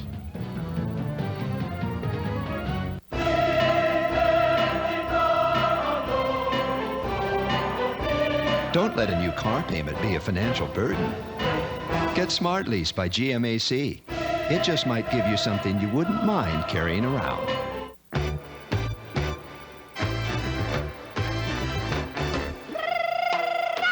Don't let a new truck payment stretch you to the limit. Get Smart Lease by GMAC. It keeps new vehicles well within reach. Men and women see eye to eye. You like contact sports. She likes contact sports. You've got Sports Channel. What's she got? Announcing Romance Classics, a new cable channel with lots and lots of this, and not one speck of this. So go ahead and watch this. But call your local cable company and ask about Romance Classics. Romance Classics, just for her. Halftime here at Charles L. Currier Memorial Field, where Plymouth State College well in command, 28-0 over Maine Maritime. Interesting event going on down the field here. They've got to throw a football through a tire from 30 yards, Dave. And they could win that Chevy Lumina. There you see. Kevin Tierney right on the ball with that shot. I'll tell you what. I don't think I could throw it 30 yards. I'd give it a shot for a car. A little leeway for that contestant. Actually, you know, it's from the 20-yard line, and it's 10 yards because it's hanging on the goalpost, so it's 30 yards. Well, she gets the fuzzy football for her efforts. That was see a bit. If any of these guys can throw it 30 yards. That was a bit short. I tell you what, though, it is. Drew Bledsoe might pull this off, but it's certainly worth it. Hey, the guy made that shot for $1 million a couple of years ago, or last year in Chicago Stadium. Yeah, this guy's got a shot at it. I say if you hit the tire, you can get something. Nice try, John. But he gets a fuzzy football too. I want a shot at that. Although I'll tell you what, it's a worthy prize for a difficult shot. But it's a pretty nice car, I'll tell you that. Here's our final contestant. Is that John Garner down there shagging balls? John Garner. Future Hall of Famer. Probably the first guy who's ever had to shag balls in the day that he went to into the any kind of Hall of Fame. John wants to make sure he doesn't step over the 20-yard line. Oh, he almost got out of the bounce. Wonder what you get if that happens. Let's take a look at some of the replays. They're all positive for Plymouth State in that first half. This was the opening kickoff of the game. And it's the big thing here on the kickoff is the cut by Demmons right here. He saw the lane. The hole wasn't that big, but he was fast enough to get by. And there's the block holding up the kicker. And there is the non-textbook way to hold the ball as you're running for a touchdown. But, hey, he took it in for the score. Great job by Demmons. Showed real acceleration when he found that hole. And that only took us 12 seconds, and the game was, he almost kind of missed it, or at least as we were going through the first quarter, it kind of like happened so quick you almost forget the fact that Plymouth had to score right away. But obviously that had a big impact. I think that had a bigger impact than you might give it credit for in terms of what it did to take the wind out of the sail of Maine Maritime. As with 12 seconds gone, they're down 7-0 in the big game, and kind of stunned like a boxer in the opening part of the first round. That guy sneaks in the real good punch, stuns you. It sets you up for disaster down the road, and that's exactly what happened. This is Sean Redburn going in for the score right up the gut, and of course that followed the long pass over the middle to David Bowman, who did all the work, and Sean went in to clean it up for the touchdown. The glory boy runs it in from one. But Bowman was to strike a little bit later on with a touchdown of his own, and that replay is coming up. But at this point, 14-0 Plymouth State, and the Mariners still kind of dazed and confused, and the mistakes were starting to mount at this point. They were making, they had a first down on one play, they fumbled the ball and it rolled back. They had to punt. They had a penalty which took them out of a first down situation. And then you'll see this key mistake right here, which set up the third Plymouth State's. And this is a nice touchdown. job, just kind of hanging in the weeds, waiting for it to happen. Danowitz is back there, and he hides behind the receiver and then just steps up at the last minute. Great timing, and that one took it down to the 21-yard line, set up field position before they took it in for their third score. All right, the score here at halftime at Plymouth State, 28-0 Panthers over the Mariners. We'll be back after this. Something's wrong with my phone. Once, there was a small business owner who spent so much time managing his phone system, he fell behind in his other work. Then one day, he discovered new Centrex Plus from 9X, and he switched to this affordable system designed just for small business. Now 9X takes care of his phone system, and our hero, well, the moral, call 1-800-PLUS now. Get Centrex Plus and get more time for the big picture.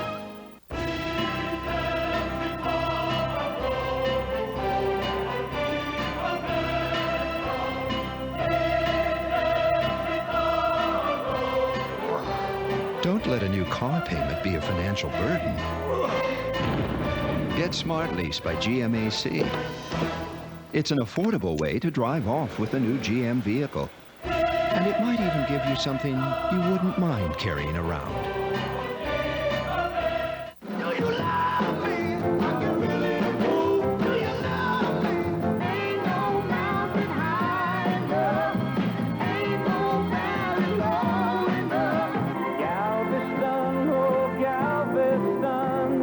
Hi, I'm Barry Williams. You've been watching a newly compiled video called Rock Classics. Check it out. 30 hit songs by top artists of the 60s. Not just the music, but historical film and video footage of them performing their hits.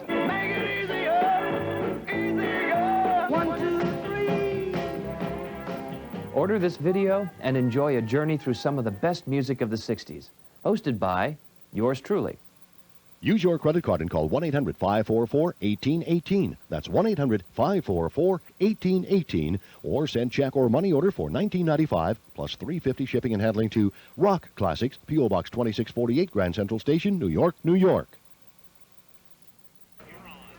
After that key interception by Ken Danowitz, Plymouth State Panthers came back and scored quickly off that turnover.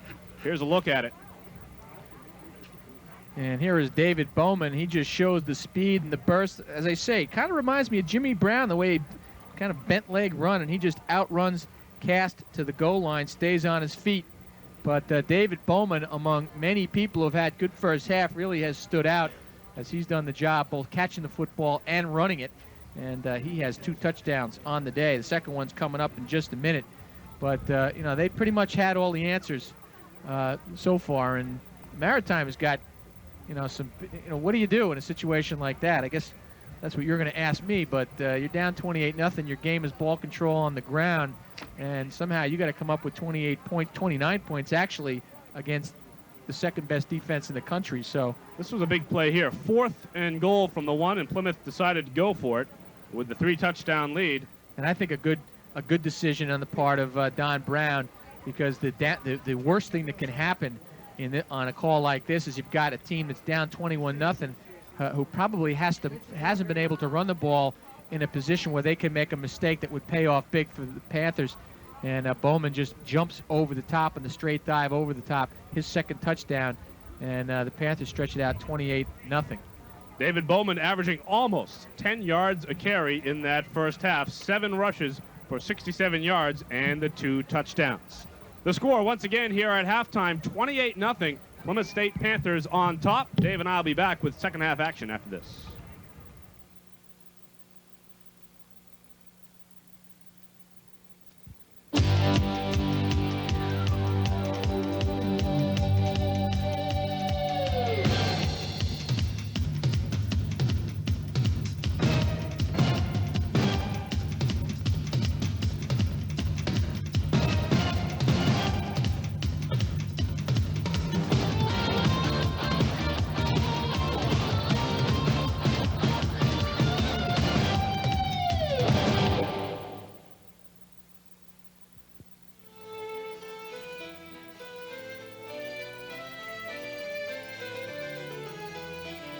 US Air is the official airline of the ECAC.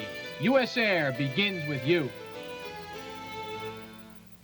This is an exact replica of Jack Murphy Stadium. This is where Junior Seau slashes, tackles, hits, and runs. Hey, man, look where you're going. You just ruined my stadium, man, and it was perfect, and you ruined... You got a problem? That's Junior Seau. No, wait a of your seat. Are you okay? No, I gotta go now. That's Junior Seau's footprint, man. If you won Tri-State Megabucks, you could afford to have your children taught equitation at a cost of nearly $17,000 per year, horse not included. Or you could have them taught proper grace and etiquette at charm school for about $5,000 per year. Or you could do what Bertha Aruda did when she won. She split the jackpot among her 3 children, thereby teaching them something they might not learn anywhere: generosity. You can bet her kids also learn division. Tri-State Megabucks. Play this week and just imagine.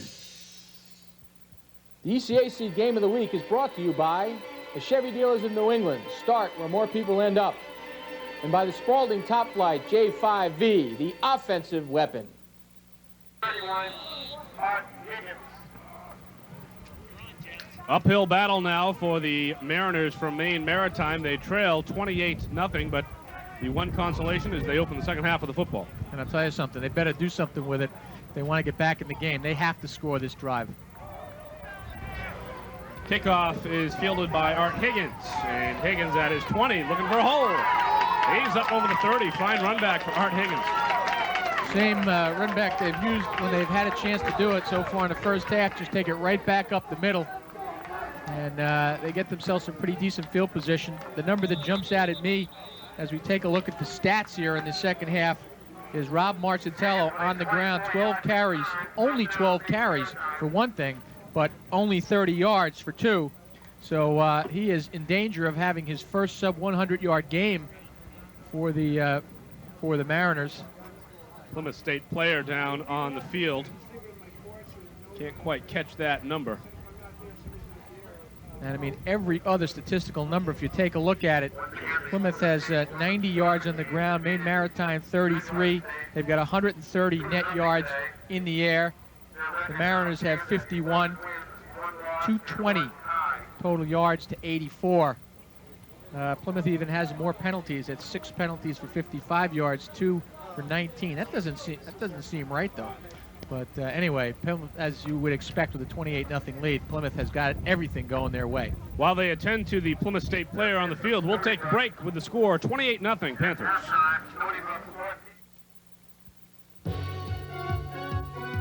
Maine Maritime Academy graduates are known for getting the job done and done well at sea and ashore. Many alumni find good-paying jobs aboard supertankers, on container ships, or in the fast-growing tug and barge business. Others work in the offshore drilling industry, or in marine operations on major lakes and rivers. Students who take part in Naval ROTC serve as commissioned officers in the Navy, Marine Corps, or Coast Guard. Others work in marinas or shipyards.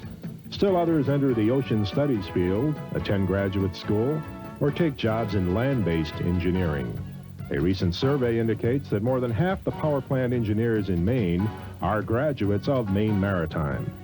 Our placement record, better than 90% every year, is unsurpassed by any other college or university. Among the highest awards for quality in the world is the Deming Award. Very few manufacturers have ever won one. Ricoh has 2 of them. In fact, Ricoh copiers and fax machines have won every major award for copier and fax quality. So we don't just have a reputation for excellence. We have proof. The name to know, Ricoh. And Mariners face a 3rd and 12 here, coming off a big sack. Jason Friedman for Plymouth State got Geyer, and Geyer will likely go back to the air here. Got Marcitello in the slot. Usually runs a circle route on something like that. Picked off, intercepted, and run back for the touchdown for Plymouth State, Derek Stone. The safety.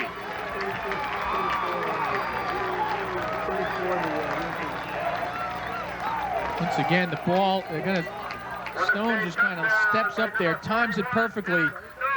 Geyer threw it as he was being hit, and it looked like he was back on his heels, so he couldn't drill it in there, and Stone just played that one on perfect timing, stepped in there, and when you do it like that, no one is going to catch you. He caught it on the full run, and everybody else was going toward the north goal line.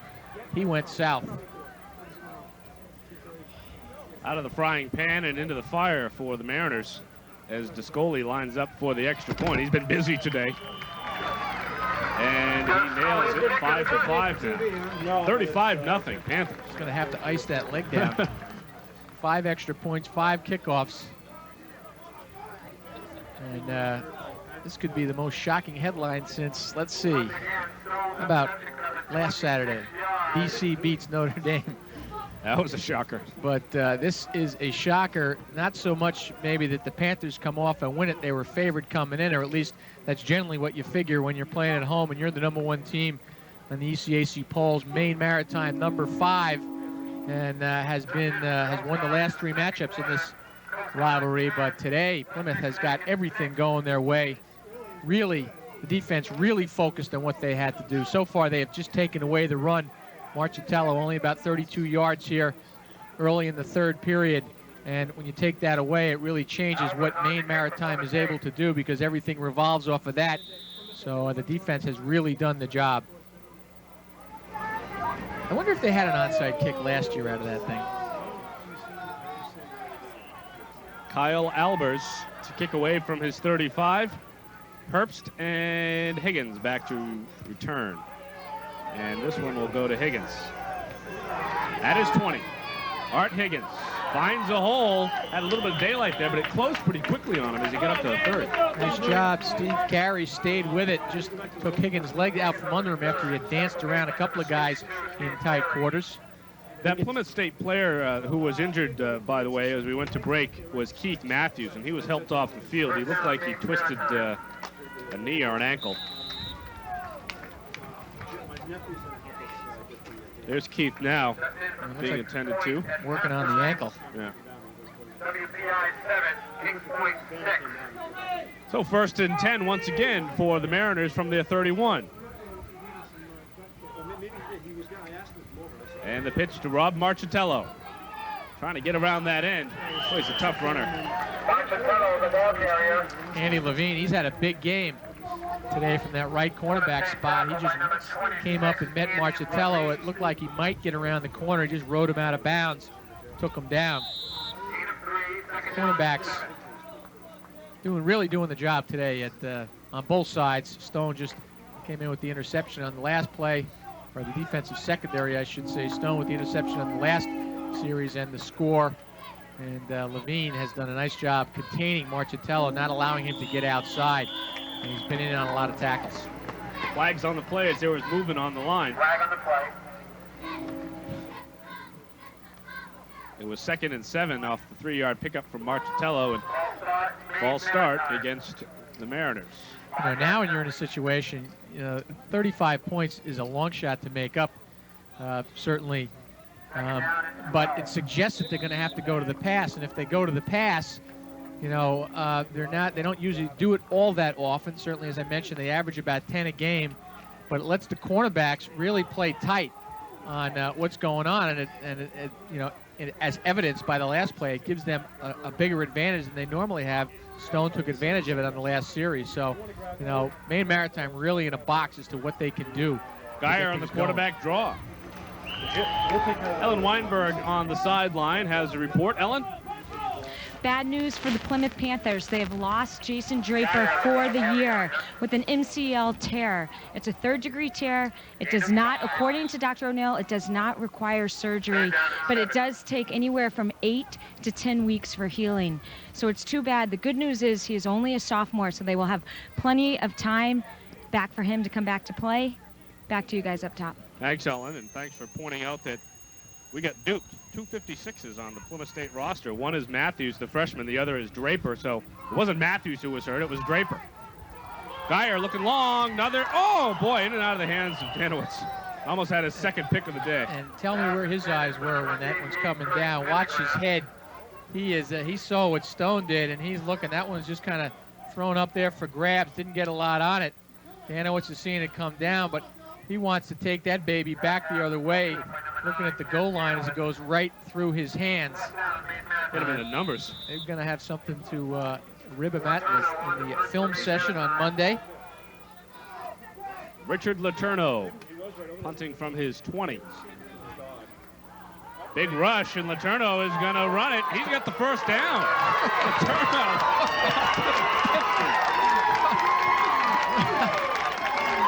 Big hit at the 50-yard line. Andy Levine gets up slow. Andy put on the hit. But, you know, they really surprised him. That was, I'm not sure if that was a run all the way or not, but this is a defensive end who's got the ball. It's not, you don't really expect the defensive end to put it under your arm and try and go for a first down on 4th down. There was the hit. There's big Dick Letourneau. Not a lot of defensive ends or kickers, but I tell you what, he knew what to do with it. No hesitation, put it down, saw there was a lot of room. They never expected it. Took it up to the 50-yard line. That's their biggest offensive play of the day. Maritime offense back on the field. 1st and 10. Geyer to the air. Dumps it to Marchitello. Boy, that play just disintegrated. The green jerseys just kept coming after Geyer and Marchitello wave after wave. It also took a long time to develop, which allowed Compton to get back into position. He played it the whole way. You know, he's got number 2 imprinted on his brain. That's where he's going. Anytime he moves to that side of the field, no matter what's going on, Compton's got his eyes and he's staying with him. And he just waited for it to develop, had a chance to get himself set. And then Rob didn't have much of an opportunity to do anything with that football because Compton was right there. 15-yard loss on the completion. So 2nd and 25. Sometimes it's better to let those things drop. Yeah. Although it goes against everything you've been trained to do. Yeah. They got Geyer in the pocket now, so they're backpedaling even further. And if you let it go, what happens? Maybe you're knocking into somebody's hands. But here's a look at that play from the end zone. And Geyer, they're going back to pass on every possession. They've got to do it at 1st and 2nd and 25. But look at all the green shirts there. John Morley. Now what do you do? Now you've got 3rd and 38.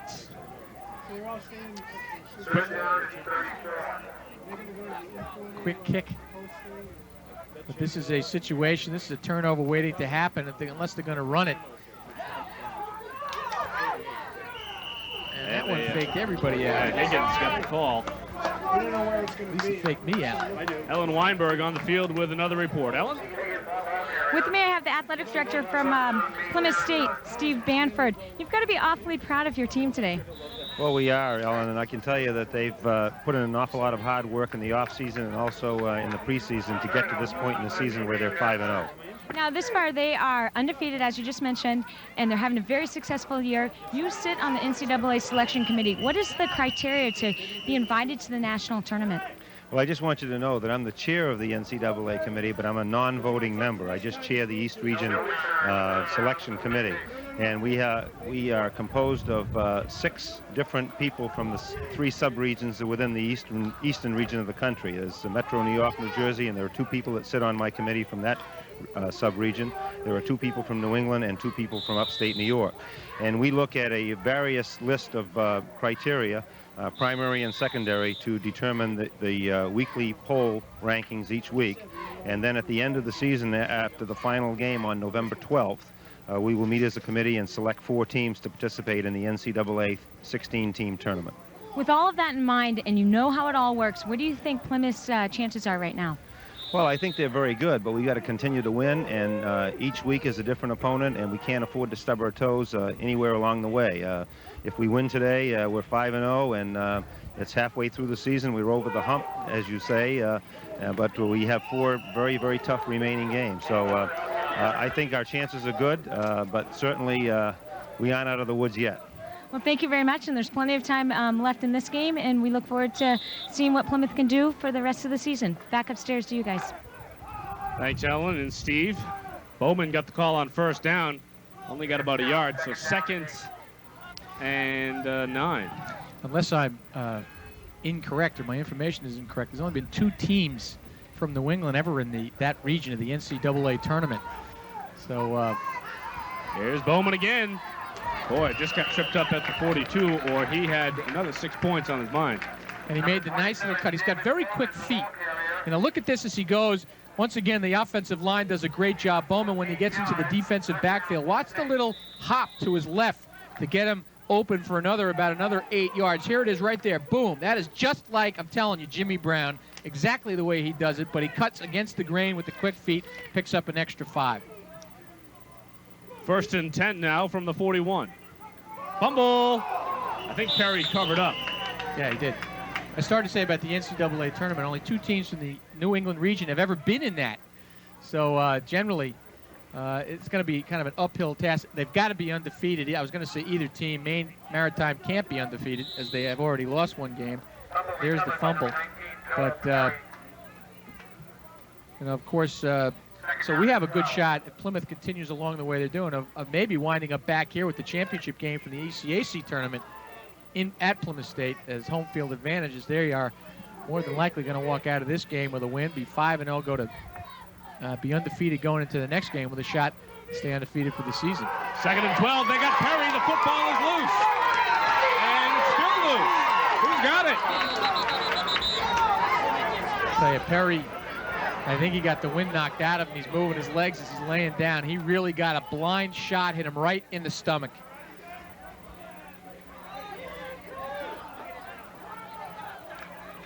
And the Mariners blew a golden opportunity to pick up the ball. They were right there and wants to hit a shoulder pad as he went die. But here comes the blitz. Perry turns around and catches it right there.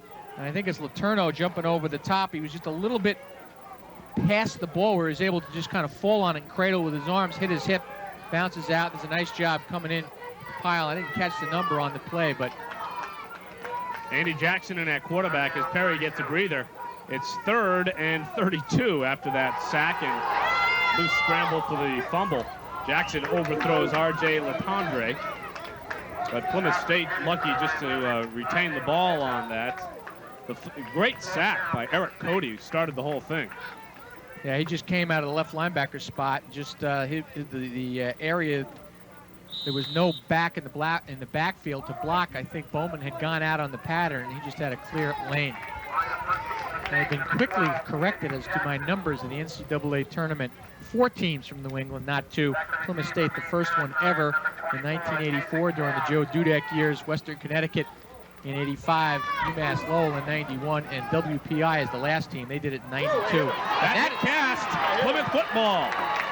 Jason Cast booted the return, and Plymouth recovers. I'm not sure what he was doing. It's not like he had to block a guy to keep him away from before the ball goes into the end zone. Usually you see something like that.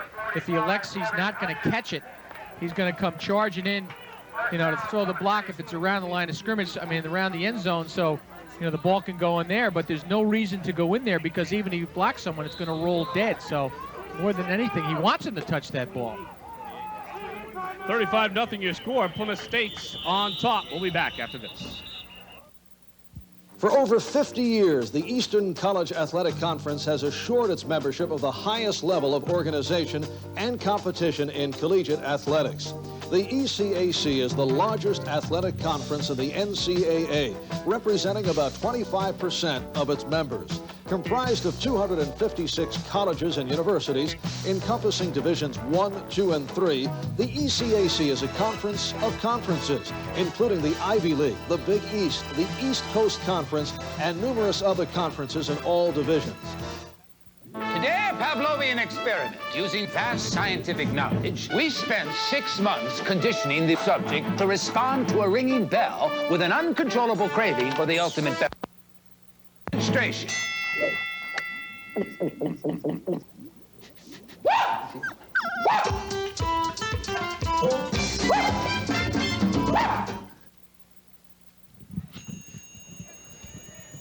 And Plymouth State has the ball after the key turnover on the punt return.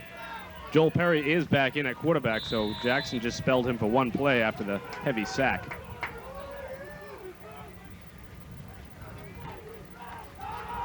And here's Sean Redburn. Redburn turns the corner. Cut down after about a 5-yard gain. And there goes a penalty flag after the play. I'm not sure if I saw it. Rob Cody hopping, number 66 on the defensive tackle. Looked like he twisted an ankle as he's hopping over by the sideline, but or by the line of scrimmage. There's Colby Compton. Plymouth State has the 35-0 lead with 7:18 to play in this third quarter. And Plymouth is marching back, so I think we're probably going to get a clip or a hold. Where it was thrown is generally in the area of the clip, as it was had gone with the deep handoff and let Redburn try and run it wide.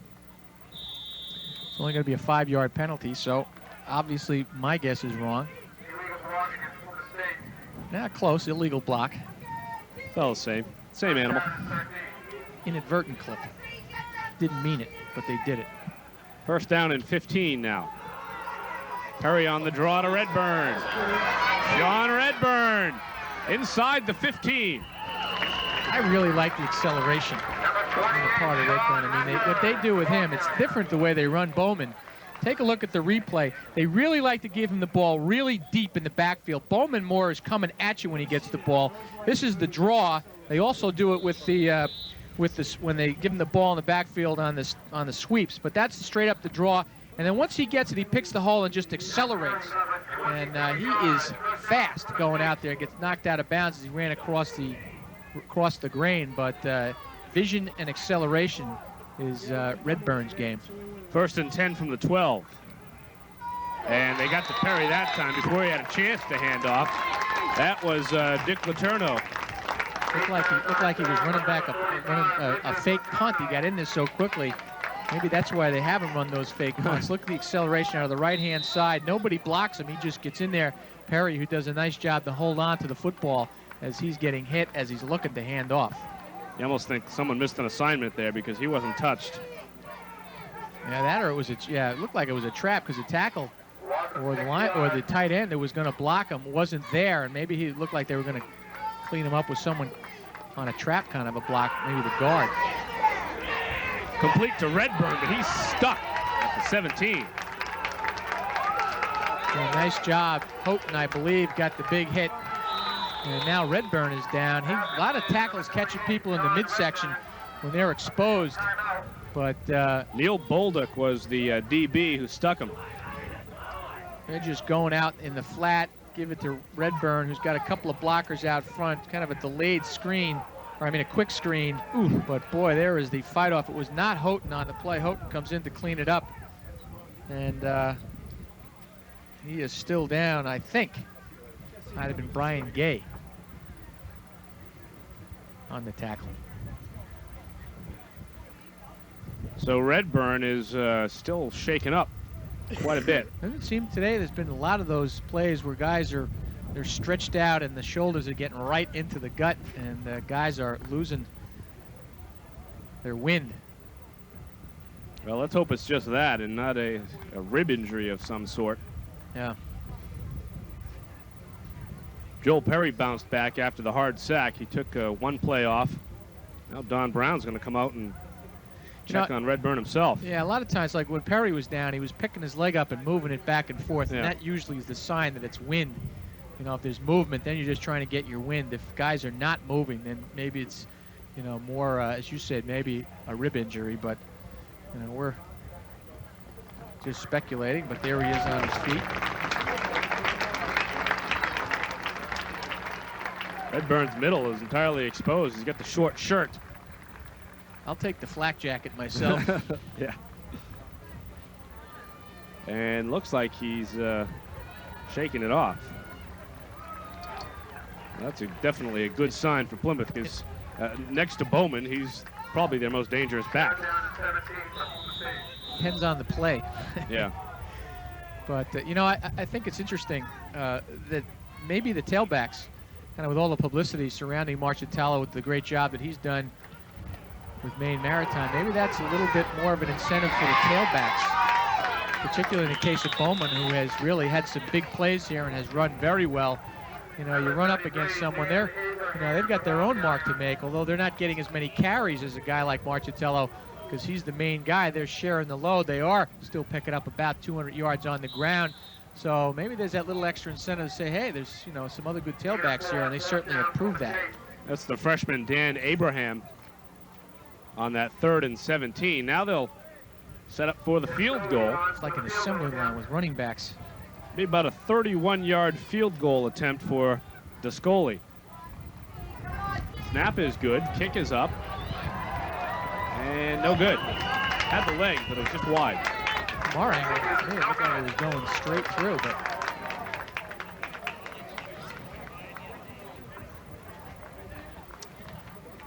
now what do you do? 5:04 in the third period. 35 points to come back. Well, Your running game's not working. First thing you do is try and hold on to the football. Your passing game's not working. And you need to come up with 5 touchdowns in the next 20 minutes. It's a tall order for the Maine Maritime Mariners.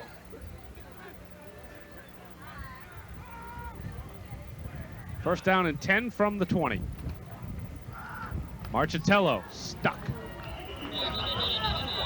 Once again, Cloutier right there in the middle, and he knew where the play was coming.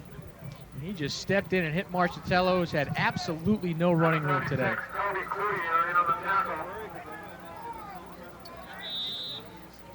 Loss of 2, second down and 12. 2-yard loss.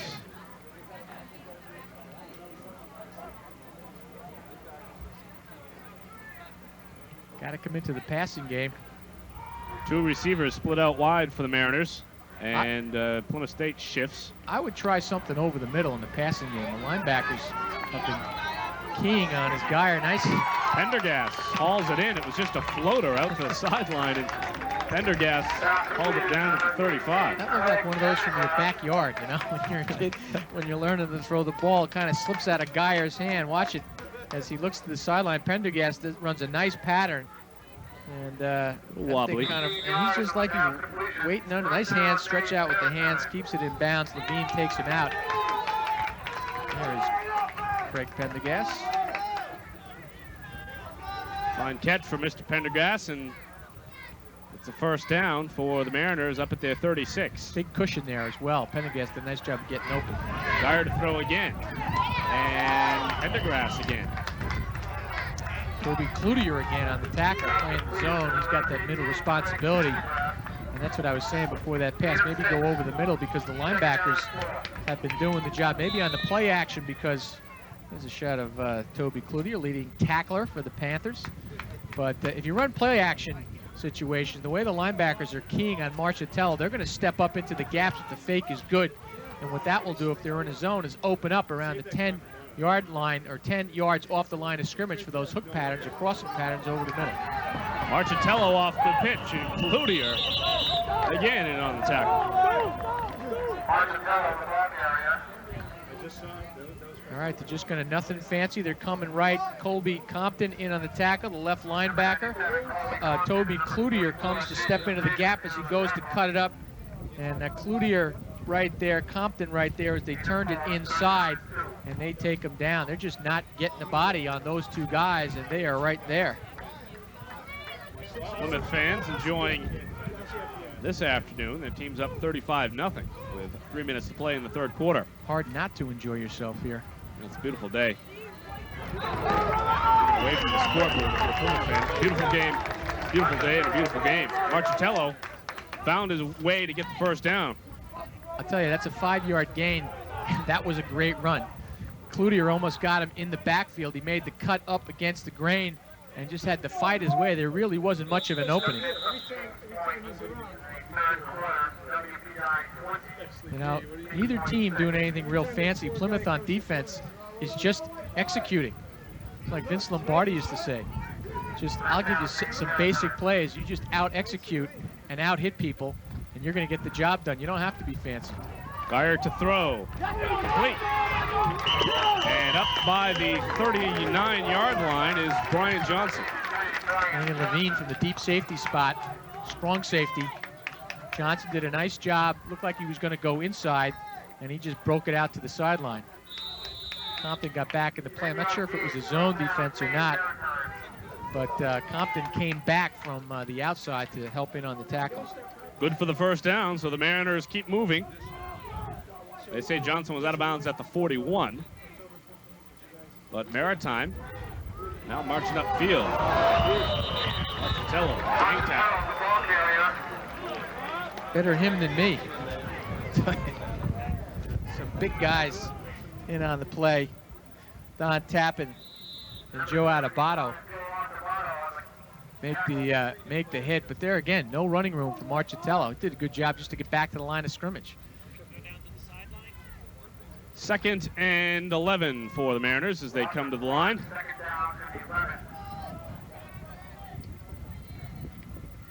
They've got 2 receivers and a tight end. Dyer rolling. Looking for Johnson just over his outstretched hands. Ellen Weinberg on the sideline. Ellen? Even though Plymouth State is up by 35 points, there's still a lot of coaching going on down here on Plymouth sidelines. Coach Joe Applebaum, the offensive coordinator, just had the whole offensive unit over on the bench. And what he said to them was, under no circumstances does he want the quarterback to be touched again. It's a smart move, too. When you're up by 35 points, you hate to lose a pivotal player like that. They've already lost one player, and you don't want to lose your quarterback. Back upstairs to you guys. I know one way to make sure that Joel Perry doesn't get touched again. It's true. You know what I'm thinking? Here's Geyer on the run. And Andy Jackson probably likes that idea. Geyer is pushed out of bounds at about the 33. It was not a first down. He gave it a game effort, but he came up a few yards short. It's a good point, though. I mean, it's an obvious point, but on the other side, when you have a big lead like this, sometimes you have a tendency to get distracted or maybe not quite be as intense because you don't have to be. And that's when blocks are missed sometimes, and as you don't want your quarterback, obviously you don't want your quarterback hurt. So if the coaching staff puts the pressure on the guys to remain focused, then that's less likely to happen. Mariners going for it here on 4th down and 3. Watch Marchitello. He's in the backfield with Higgins. And Geyer on the fake, rolling, passing, completing to Johnson, who's got the first down. I will tell you this, though, with that short a distance on 4th down, the coaching staff, when you have the premier runner maybe in all of the country in your backfield, and you're going to pass in a situation like that, that shows you that they have put up the white flag maybe on running game, or at least they certainly have great respect for Plymouth's ability to stop that running game. And Plymouth was expecting to run, and then Johnson found the open spot. Geyer delivered. So, first down, Mariners keep it going. Marchitello looking for some room. Boy, he gets stacked up, but he still finds a way to get a couple of yards out. Yeah, a little bit of a hole, but the linebackers got recovered pretty quickly to stop a gain. I think it's going to be about a 4-yard gain, I guess, 3-yard gain. Certainly Rob Marchitello's toughest game to date. Here's Don Brown. Coast Guard in the 3rd quarter, Coast Guard 17, Western Connecticut 6. Has really implemented his system. I talked to him earlier in the year. He says this year was a lot different, obviously, than last year because everybody knew how much. It's kind of like Drew Bledsoe. They knew how much they didn't know this year because they understood the system. Last year, there was a lot of learning going on. Everybody was teaching, and now it's a little bit more second nature. And as we can see, with a 5-0 starter, with the undefeated start, things have taken hold and the system's working, as well as having some pretty good players. There you see the 3rd quarter clock winding down. And the score after 3, Plymouth State 35, Maine Maritime nothing. We'll be back with more of the ECAC Game of the Week after this. At the end of 3 quarters of play. Maine Maritime Academy offers varsity, club, and intramural sports ranging from football to ocean sailing. Over the years, many Academy athletes have been named to All-New England and All-America teams. The Harold Alphon Complex includes Ritchie Field with its all-weather turf, the only field of its kind in northern New England. Other facilities include an indoor pool, basketball, racquetball, and tennis courts, and state-of-the-art weight rooms. Sailing is a vital sport at Maine Maritime. Sailors compete in regattas throughout New England and as far south as Chesapeake Bay. The fleet includes high-tech ocean racers, yawls, catboats, and lasers. A winning tradition and first-rate facilities are the rule on the Maine Maritime campus, a mecca for physical fitness, athletic competition, and recreational activity. These days, anyone can design and build a car with the quality and features you want and the safety you need. That's easy. designed and built the all-new 1995 Lumina, so most people can afford it. And that's what makes the new Lumina a genuine Chevrolet. See your neighborhood Chevrolet Geo dealer today. 15 minutes to play in this one from Courier Memorial Field at Plymouth State College. Charlie Courier, a former assistant coach and a head coach here. That guy having a good time today. The guy who was a part of the whole development and evolution of the football program here. Tireless worker, Charlie. Big 3rd and 5 for the Mariners. Rob Marchitello's got some room, and he should have the first down. And that's a familiar sight. Not today, but that is a familiar sight watching Marchitello. Once again, they give it to him pretty deep in the backfield. He's going to go off the right guard, but he's got the option to do what he wants to do. He decides to take it outside, and there's the cut. Jerry, the linebacker included, got caught in the backfield, and that's why I had, for the first time, probably in the whole game, that's why Marchitello had so much room. 1st and goal from the 6. Marchitello taken down hard from behind. Jason Friedman wrapped his arms around his waist. And another player is down on the field. That's good. I'll pass this on. Moving the legs.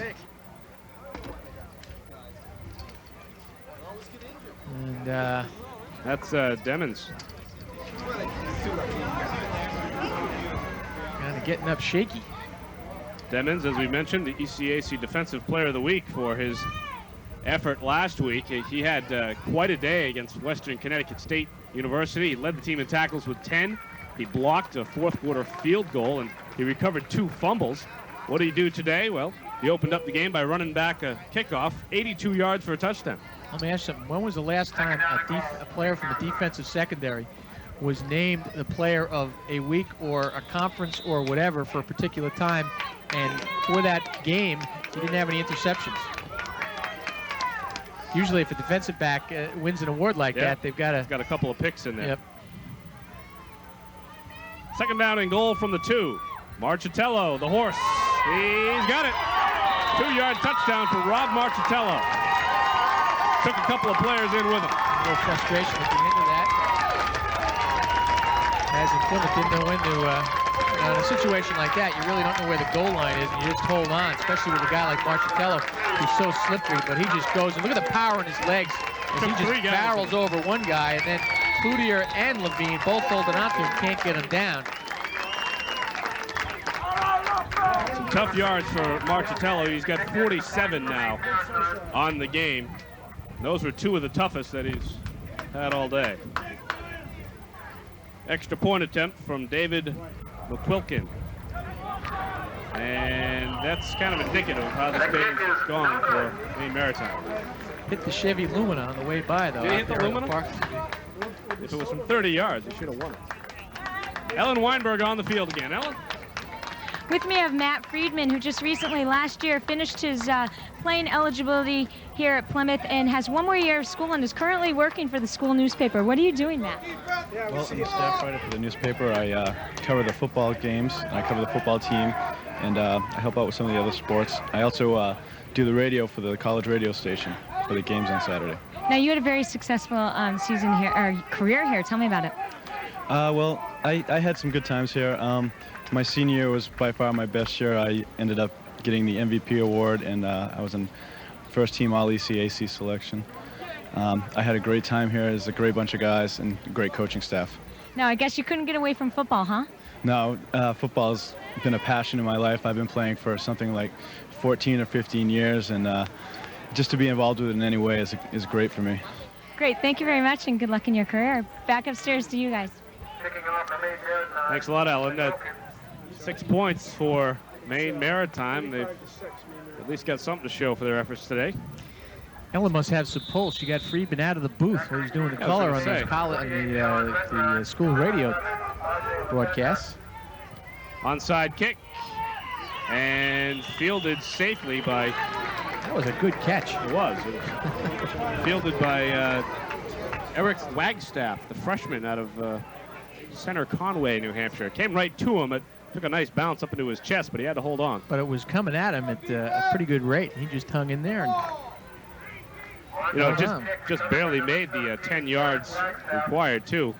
He recovered it right at the 46. But I think if you jump, I mean, that was clearly going over 10 yards, and he came up to meet it. If he touches it before the 10 yards, I believe it's a live ball. That was my great command of the nuance of the details of the rules. Joel Perry still in there to start the fourth quarter. Pitch to Redburn, who appears to have shaken off a tough hit he took off a reception in the third quarter. And he just got another one by Letourneau, who hit him right in the same area as he slid off from the right defensive end. Letourneau has really been the horse for the Mariners on defense today. And has the biggest play on the offensive end as well. The fake punt. The 25-yard fake punt. Or at least, I'm not even sure if it was a fake. It was... I think he avoided the block. Right, and then said, I better put it on. No hesitation whatsoever. Yeah. Kind of like Refrigerator Perry going in the backfield. Redburn on 2nd and 6. Look at him go! John Redburn! He's got a touchdown. What a cut. What a cut. He came back. I mean, on the dime, he turned back almost 120 degrees. Wasn't he? I mean, 150 degrees. Watch him. First of all, he finds the hole. It's turned inside. Nice job by the linebacker. And boom, he comes totally 150 degrees to the right. And then his acceleration blows by everybody. Really not that big a hole, but look at the speed as he gets past them and just lengthens out that lead as he takes it into the end zone. 42-yard touchdown scamper for Sean Redburn at 13:37 of this fourth quarter. And Descoli, a little busy today, knocks it through. Dempsey would have been proud of that one. That had a lot of leg on it. That would have been the 35-yard field goal that he attempted and missed back in the third quarter. That had the distance. 42-6 the score. Plymouth running away with this one.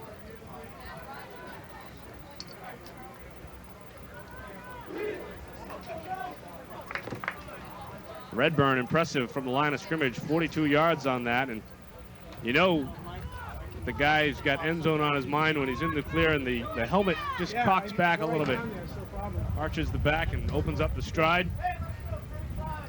He's got touchdown on his mind. And he's not even going to get tailback of the game probably the way David Bowman ran the first half and helped them get off to the 28-0 lead. So well, Redburn now with his second touchdown. The first one was just a 1-yarder.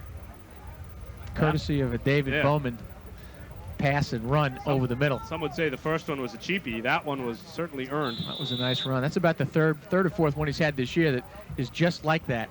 On the cut season opening home game, he had 2 runs. He had a 35-yarder and I think about a 32-yarder. Same kind of a thing. Went left and then had that exaggerated cut diagonally back across the field. Just accelerated past everyone. Albers with a high kick. Looked like it's floating out of bounds. Press box. Okay, wait one.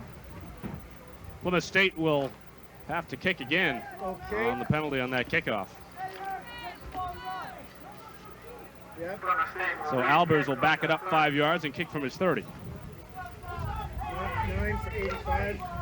Herbst and Higgins are back deep. They're getting a lot of chances here to return kicks, boost their kick return average. Higgins has looked fairly decent today. Albers, don't fall for that one. Yeah, he's had some nice runs back up the middle. Generally, they have, I don't think they've varied once on the run back at kickoffs. They've taken it right back up the middle.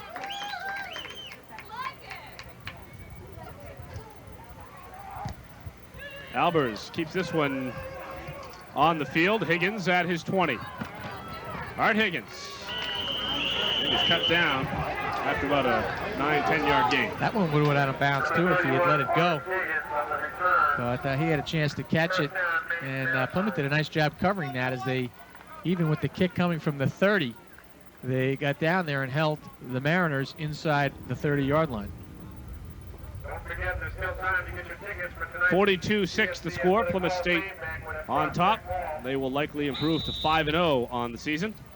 So, you know, we're talking about the sign of a good team is even teams that, I mean, Plymouth obviously has done some things right, done a lot of things right on offense, but teams that answer other teams' scores with a score themselves, that says something about their ability to rise to a challenge or say, okay, answer back, because then you don't get yourself in a hole if you have that ability. We saw that with CW Post earlier in the year when they played Central Connecticut. They had the offensive game, but every time Central tried to establish their momentum, they came and scored. Post came back and answered that with a score of their own to keep the distance, or keep the deficit the same. Great catch there by the tight end Johnson, showing real good hands. Nice pass as well on the part of Geyer, just put it right where it had to be. First down for the Mariners at their 47. Marchitello turned back after a couple of yards. Probably about 4 yards, took it up over the 50. I think they have like 3 basic plays. And it's they pitch out, give it to Marchitello, who's going to influence and run things to the right. They do the same thing to the left, and they have that play that goes, they give it to him, and he can run straight up the middle inside the guards. And then there's the other play where they, the counter, where they'll influence action one way, and then he cuts back the other way. But they're very basic in the offensive end, and, other than today, they have been very successful at that. Plymouth's done a nice job of stopping Marchitello and taking away his running room. Here's Rob again on 2nd and 7, got the first down. Trying to turn the corner, but Levine quite possibly prevented a touchdown. He got taken for a ride, didn't he? He held on a couple of spins around. He wasn't going to let go, and Marchitello found the running room. As we take a look at it, he goes right, and he's got that great cutback. He goes off the right tackle on the pitch, and here comes the cut. He sees the hole, and he's running against everybody, and Levine holds on. He's got him almost around the shoulder pads, and he's not going to let go. It's almost like there's a handle there, but Marchitello picks up the first down. First down from the 34 for the Mariners. They've moved the ball pretty well in this late third and early fourth quarter. Look at that running by Rob Marchitello. Ellen Weinberg on the field. Ellen? With me, I have Bill Compton, Colby Compton's father. And this is a pretty unique story because Colby Compton's father coached Don Brown. Yes, he was my fullback when I was coaching high school football in 1973. Graduated, was an outstanding ball player, and he's an outstanding coach. Now, when you were coaching him in high school, did you ever think that he was going to grow up to become a coach and to coach your son in college? No, I really didn't have any idea what he might turn out to be, but I did start to follow his career when he was getting a little more successful in coaching, and did some coaching at Dartmouth and Yale, and I followed him, and we're real excited that he's up here at Plymouth State, and I'm real happy as a parent that he's my son's coach. Now, as a past coach, give me a little insight. What do you say to your team at a point like this? There's 11 minutes left in the game, you're up by a lot of points, and you want to keep your team focused. You don't want to start any bad habits here. Well, when I was coaching, we didn't have too many winning seasons, so I never had much practice at that. So, but basically ball control, you don't want to be rolling it up, and you want your players to come off the field at the end of the game without any serious injuries. So you just want to control the game. Now, do you go to all the games? Yes, my wife and I, Jill, she comes to all the games. We travel, and we love it. It's a great time. Great. Thank you very much for taking the time out from the play to be with me, and back upstairs to you guys. Thanks, Ellen and Mr. Compton. Honest guy. Not that we ever would have challenged his record as a coach.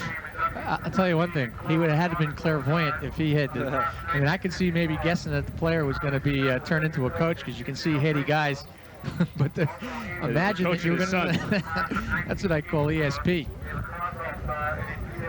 First down pass from Geyer to Pendergrass has the Mariners with a 1st and 10 from the 12.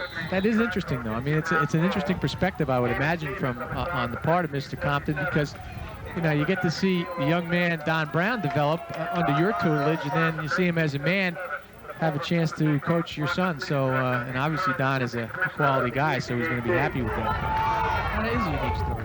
Marchitello marches ahead. I wonder how often Mr. Compton second guesses, at least in his own mind, some of the calls that Coach Brown does. Probably not too much today, I'll tell you that, the way things are going. Look at Marchitello just slashing and pulling his way ahead. Takes a hard hit there, continues to lunge forward. He is a strong kid. But probably not the time you wanted them to get in sync, but it seems like offensively they have gotten things in sync. A little too little, a little too late, I think, is the cliche that goes along with this. They're down 42-6. And a running play that didn't go to Marchitello. That was Higgins. But No, it was still, Marchitello. yeah, it was still same 5 red green shirts around Marchitello. John Morley in on the play. Friedman in on the play as they go down. Both of them actually were there. 42-44. I don't want to make excuses, but I can barely see staring into this sun, which is just overhead as Maine Mariners are.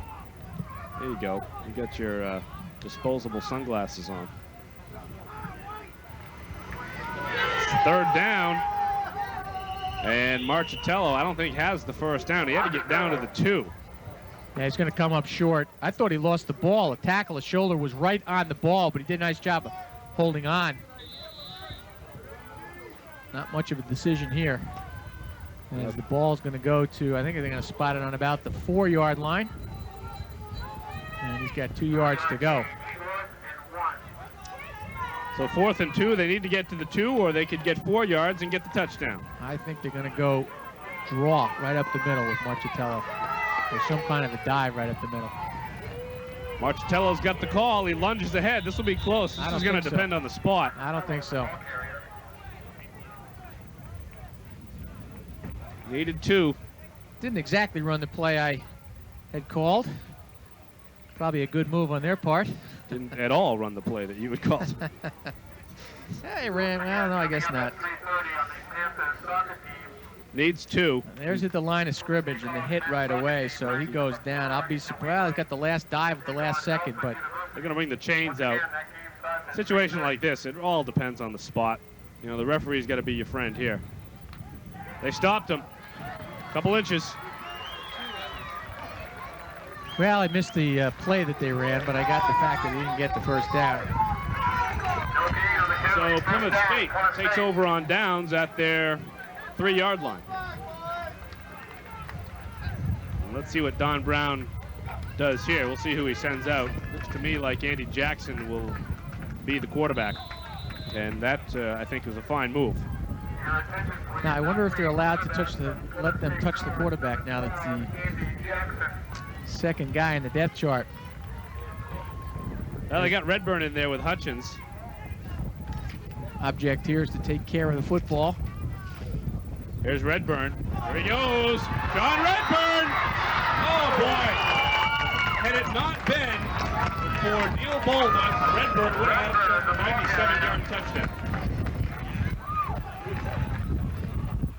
Bolduc with the shoestring tackle. Nothing fancy, right off the left guard, and he just finds the area, takes the hit.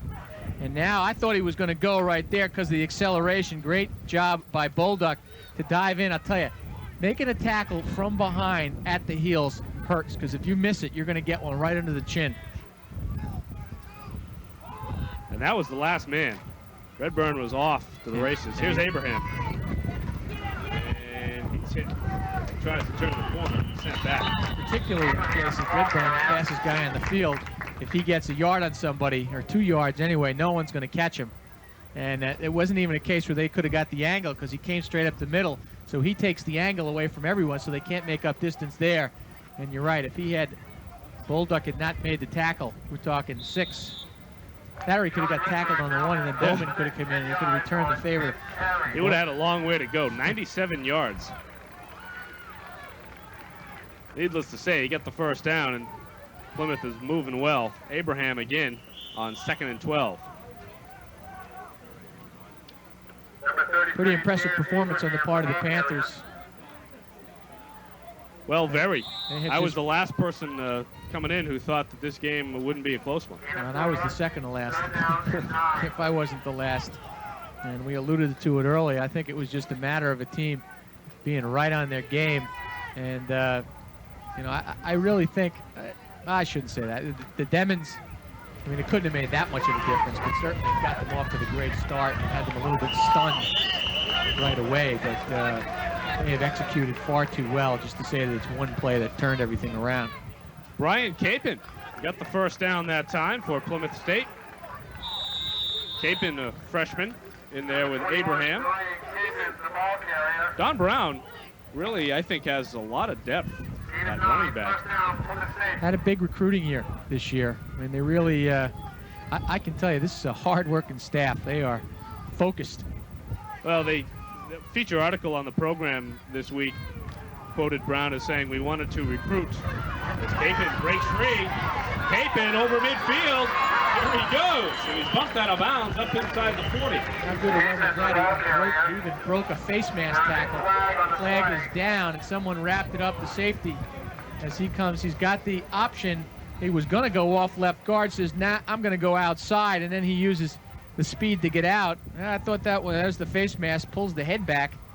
Penalty flag goes in, but he breaks that, takes it down the sideline. I mean, this is starting to look like Michigan, where they just keep running in tailbacks. Wheatley goes out, Heisman candidate. Okay, bring in the next guy. He runs for 180. He gets hurt, bring in the next guy. I was mentioning Don Brown in that article. He said, in regards to recruitment, he wanted to recruit like a Division I program, although his team is a Division III program, and he really brought a lot of professionalism to the process, a lot of formality that wasn't there before, and he feels it went a long way to impressing a lot of the young recruits to decide on the Panthers. Well, recruiting, I mean, this team has a tradition that was established from the late 70s that, you know, it's among the most winning teams in the country. Jackson to Abraham. He takes a hard hit as he rumbles down to the 20. You know, and there's great facilities. I don't know if we come to a better place. Certainly, if there are some places that are on par, but this is a great place to play. And there's a lot of offerings at the school academically, so he's got a good hand to deal with. As we take a look at the replay, a nice catch, and just puts his head down and takes off. Abraham, and he's tailback number 3 in a list of many. But I think it has done a nice job recruiting. There's a good hand to deal with in terms of, you know, getting kids to be interested. And I think recruiting on all levels, but specifically in Division III, Division II, has become a lot more sophisticated than it was over the last 10 years. You know, they really, you know, the scouting services out there, you see a lot of people, and people who have been on the Division I and the 1A, AA level, like Don Brown is, and others, they come down with, you know, the systems in place, and they apply them in places like this. So there you see, about 6 minutes to play in this one, a 42-6 lead for Plymouth. Not a lot of tension on that sideline. A nice relaxing day at the game. Andy Jackson, the new quarterback for Plymouth, replacing Joel Perry. There's Capin. And he gets inside the 20, down to about the 17, and flags after the play. Houghton in on the tackle, ranged a long way from the middle, kind of fought off a blocker to get out there and shut the play down. This is probably some kind of personal foul. Yeah, going against the Mariners.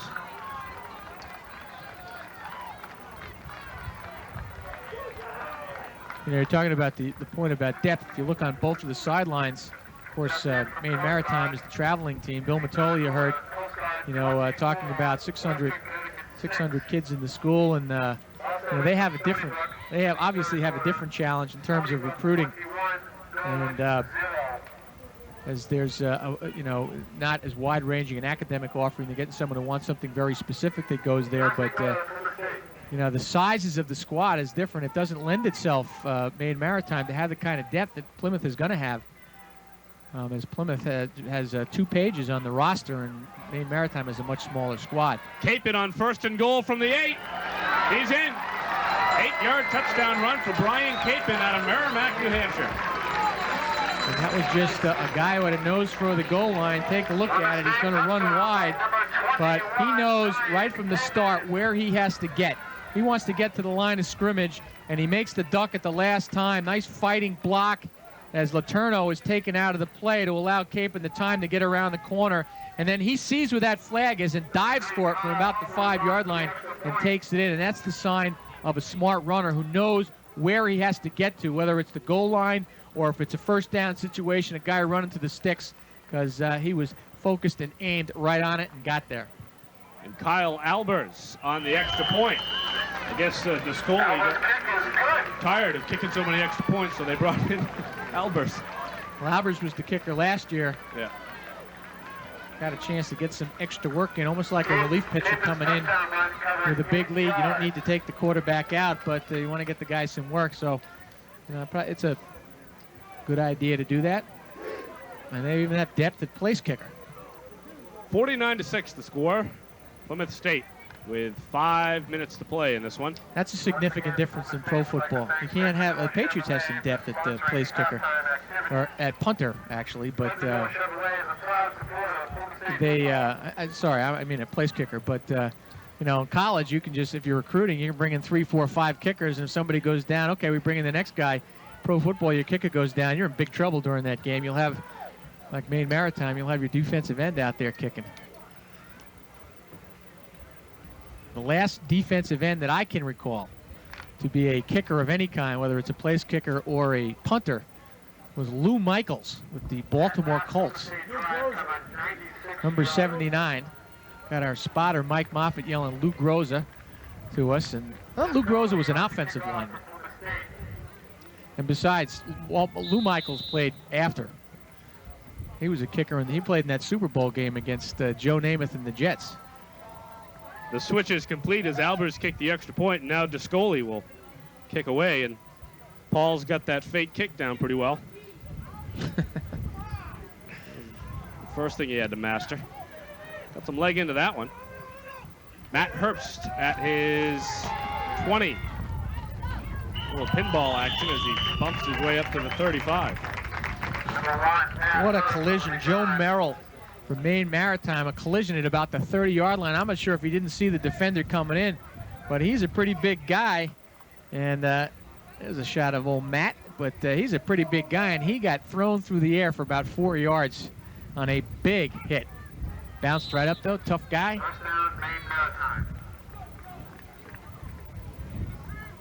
Maritime has 1st and 10 from their 36. Going to be a long ride back to Castine tonight. What does your chart say when you're down by 43? What a catch by Johnson. Geyer put it right where he had to, and Johnson with good hands. That was really a nice pass. Right in the spot. I mean, really, it was away from the defender, so he couldn't get it. If he missed a little bit, he would have missed wide. No one could have intercepted it, but he delivered it right on the spot. Johnson made the catch with, who was it, Danowitz all over him? Demmons was, no, Stone. I'll just keep going through names. I'll hit it sooner or later. Keep going through the secondary, and you're bound to hit it. Derek Stone on the tackle. 2nd down and 1. Marchitelli fights off a loss. I don't know if he got it on forward motion. He needed about a yard, but boy, he tried to drag a Plymouth State defender for that 1st down. How strong are Adebado's hands? He was down on the ground holding on to Marchitello's shirt, and he just got dragged along as Marchitello tried to take it probably a half a yard past the line of scrimmage, but he didn't let go. And I'll tell you what, that is you got to have strong hands to be able to hang on like that. And strong legs to carry that guy. That too. Marchitello got only a half yard, so 3rd and short. And Rob gets the call again, stacked up. I think he might have got this time. We'll see on the spot. He had to get just over the 45. I don't know if he got it. Well, the referees are moving him up. Well, obviously, they're not looking at the same thing I am. Let's take a look. He had to get to the 46.5 yard line. Or the 46-yard line. See, there's the play I called for the last time they had to do that, and there they go for it, and he just pushes his way ahead, but that's just strength on strength. Leg drive.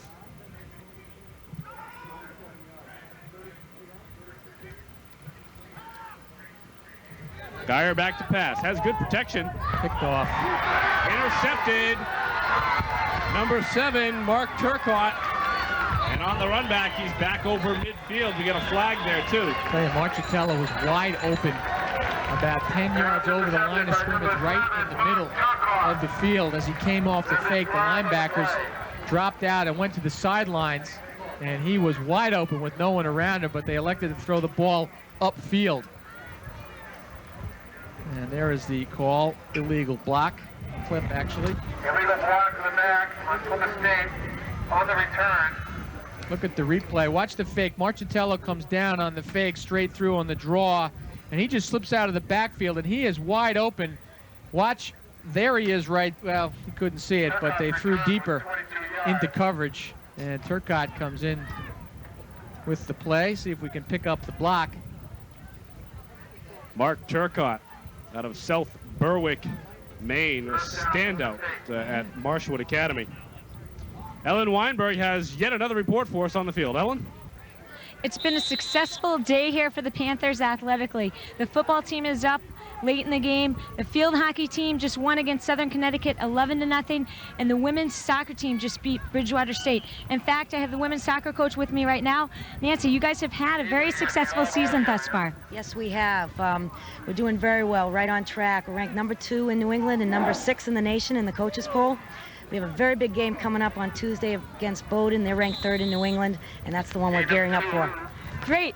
Thank you very much, Nance, for getting on with me. And you guys up top knew that at some point I was going to plug soccer as an ex-soccer player. Back upstairs to you guys. Back. An ex-UNH Wildcat soccer player, though. Well, I guess it's part of the same university system. And hockey and lacrosse. What sport didn't she play in? I don't know. But Nancy Feldman, the very successful women's soccer coach here at Plymouth State. It's interesting, Scott.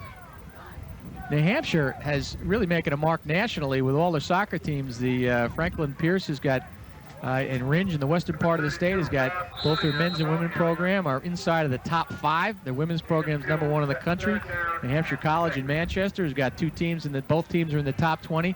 And Plymouth has their men and women's team in the top 10 nationally. So and UNH men's soccer in the top 25. And they just tied the other day Boston University in double overtime, which was number 2. And Dartmouth is 4-1. It's that World Cup revolution. That's right. The fever. Someone lost a helmet down there on the field. That was 71 Joe Merrill. Joe's having a tough quarter here. He's the guy who got drilled on the kickoff. But once again, can't slow him down. He doesn't even walk away from it. He just puts the helmet back on. Didn't know I was such a soccer maven. Must be hanging around with Ellen to kind of stay up on top of what's going on. College soccer. And of course, Plymouth State football is number 1 in the ECAC in Division III. Yeah, the football team is going to be 5-0. The women's soccer team now 12-1-1, 6th in the nation. Men's soccer team, as you pointed out, 10-1, 4th in New England, and the field hockey team 6-3 is 2nd in New England. So Steve Bamford very pleased with his fall program here at Plymouth State.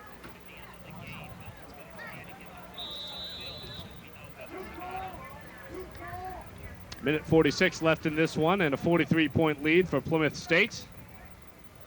They've got a 3rd down and about 7. And there you are. He's going to grind it out. No sense to call timeouts in this situation, except for the fact that there is a timeout. I'm going to talk it over. I've never really understood this part of calling timeouts when there's absolutely no way, unless someone invented a 44-point play, for a team to come back. I had to see what their chart said for the 43-point lead on 4th and 7. And I'm not even sure the Maine Maritime made the call, but either way, it's a matter of just letting the clock run out of here, let everybody get out as healthy as they are right now.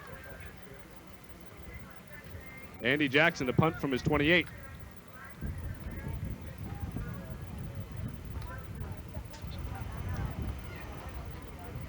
Long count. Maybe the longest count I've ever heard.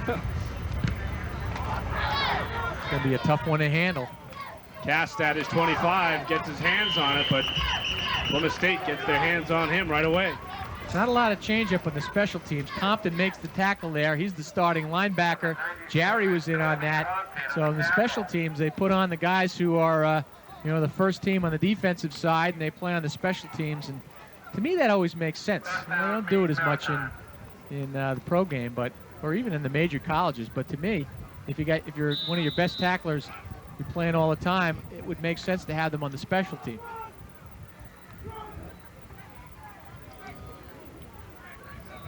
So Mike Geyer has his team 1st and 10 from his 27. To his credit, he's looked pretty decent through the air in the 3rd and 4th quarters, and There he has another completion.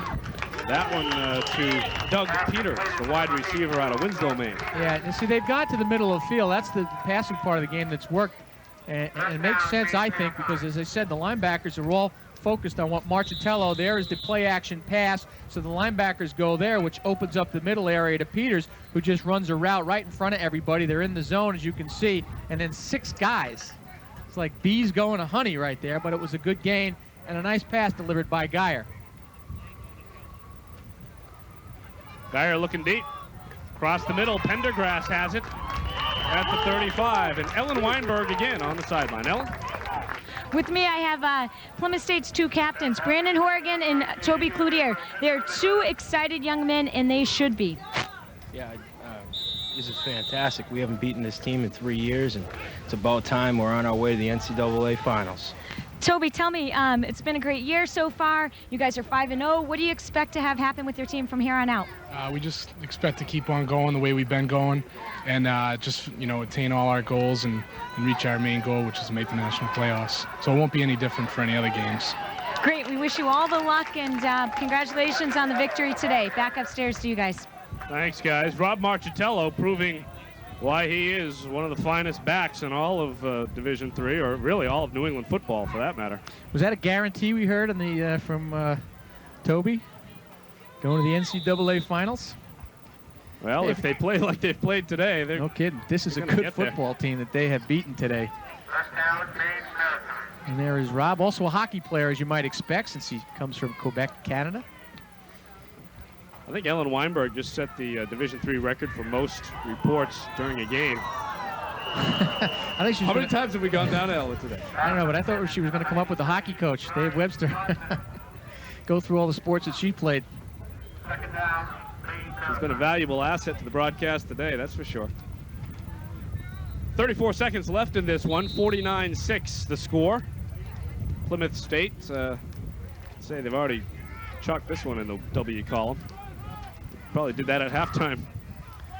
Yeah, really an impressive performance. They, as we said, this is not a bad football team. They have, this has been a more lopsided game than the Lowell game, which was 2 weeks ago, which was a pretty inexperienced freshman-laden team. This is a veteran team with 3-1 coming in. The best, probably the best back in the country, among the best at minimum, and a team that has had success over these guys over the years, including last year in the win. So, this game, if you really, as a benchmark, I said in the open, or when we were talking in the open, said this is really their first test of the season against a team that has a chance to get into the postseason play. And I guess it's fair to say that they answered the test pretty well. Yeah, I think A+ would be the mark in red on the top. Yeah, unless they give extra credit. Corner. Unless they give extra credit with an extra plus, because they really have dominated here. They shut down Marchitello for the first half, which really took the Mariners out of their game plan, took away ball control, and allowed the Panthers to use their ground game to start churning up the yards, control the clock, and then a couple of passes. But, I think what you've got to acknowledge about Plymouth State is they've capitalized on mistakes that the Mariners made in that first half and even in the third quarter. A couple of key interceptions, a couple of key turnovers and penalties where the Mariners stumbled. Plymouth was right there to take advantage of it, and they really went for the jugular. Yeah, well, they had 2 non-traditional scores, I guess, if you call the run back of a kickoff, the opening kickoff, and of course the interception that went for a touchdown. So they've scored 5 touchdowns on offense, but and the interception that set up the touchdown shortly thereafter. But that's a sign of a good team. You really have to take advantage of those turnovers, and that's why coaches don't want to give. Touchdown! Great leaping catch. Good pass from Geyer. He's going to go in the highlight reel. Mariners come away at least on a positive note. Pendergrass comes away limping. Great hands there by Craig Pendergrass to haul that down and get inside the pylon. And make sure he stayed in bounds. There he is out of Biddeford. So the Mariners are going to have to shake this one off as they go into their next game. And they go for 2 points on the conversion. Next week, we're going to be down in Boston, Tufts University, in their 125th year of football. Wow. Woo. Loose ball. Marchitello was How rocked. hard was he hit They say there? he got in, though. They say he got in and paid the price after he did. He was spun around like a top as he was drilled at the line, but he pops up, tough guy. Take a look at the replay here. They're just going to go straight on the pitch, on the option, give him some room, and boom, 1, 2, 3, 4. And he gets finished off. I think that's Levine coming in, who's had a number of big hits. No, I guess that wasn't Andy Levine. He's out, but that was a big hit, and he loses the ball, but I guess he was in the end zone. It's hard to tell from where we are. I started to say next week, Scott, ECAC Game of the Week goes to Boston, Tufts University. 125th year of football, takes on arch rival Williams College, who was number 2 in the ECAC polls. Williams having a decent year. They're another team with some outstanding success going on in all their programs. And their soccer program on both the men's and women's side. There you see Toby Cloutier. Number 3, David McCulkin in the kick for Maine Maritime. And a look at the Mariners bench. You know what I always thought was better? If you could get your foot under the ball and kick a high fly where there's got to be hang time. I always thought that would be a more On the onside, you send your tight end and some of your tall receivers over there. They got a shot at this one. Oh, it skirts out of bounds after they had a clear shot. One of the Mariners players had it in his hands for a minute. Well, that went for through a about second. 3 sets of hands. I think it was Dick Letourneau who It was a great had kick. a shot at it. It was a great onside kick. It's exactly what you want. Havoc. And people going for that ball, because people don't tend to keep their composure. They kind of, there is a sense of urgency to get the ball. So there's real happy feet and happy hands sometimes. And there's the miss by Letourneau, who's been on every kind of play you possibly can be in today. And does a nice job of getting down. Took the bad bounce at the end, which, that's a tough ball to catch on the fly. But you know what? With the way he ran the ball in that fake punt, if he'd have caught that cleanly, he might have gone for a touchdown. He was gone. And that would have capped the day of a number of interesting, different kind of plays. Well, that caps the day as Plymouth puts their knee to the ground and lets the time expire. What a tremendous afternoon for the Plymouth State Panthers. 49 points on the board. They only gave up 14, and really when it didn't matter. Got to say that's their best game of the season, bar none.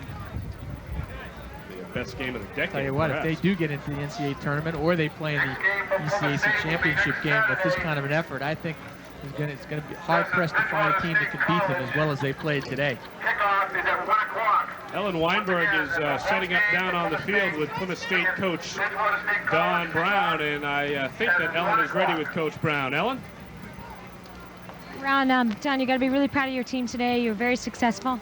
Well, we played very, very well. I thought both sides of the ball, and this was a game that we've been pointing to, that kind of, was important to our guys after playing so miserably up there a year ago. And I give Mike a great respect. Their program is an outstanding program, and I think we proved today that we've got a good program too, and our kids are playing hard, both sides of the ball, emotional, and I'm really proud of my team today.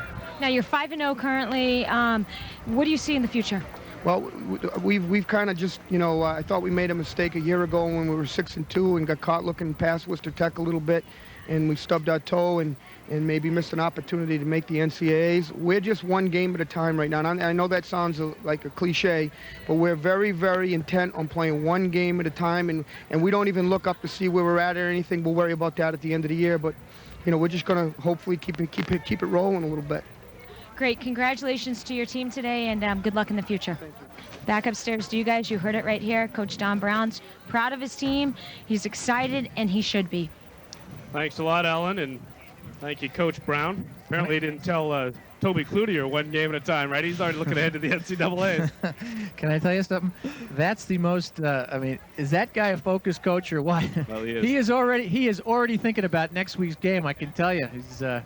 He's really got his eye on the ball. He's done a great job. His team really performed outstanding. A lot of Plymouth State fans might want to get this tape and keep it in the archives. It was such a great game for Plymouth State Panthers. There's where you need to write or call to get tapes of the ECAC Game of the Week. And we're warming up the engine for the Chevy drive of the game as they're sitting down here feverishly trying to figure out which drive among the 7 touchdowns that they got. Of the many.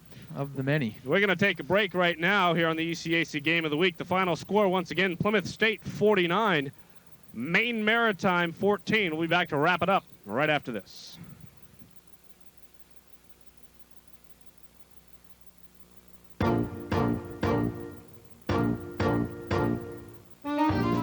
Don't let a new car payment get you all wound up. Get Smart Lease by GMAC. It can put a new spin on affordability.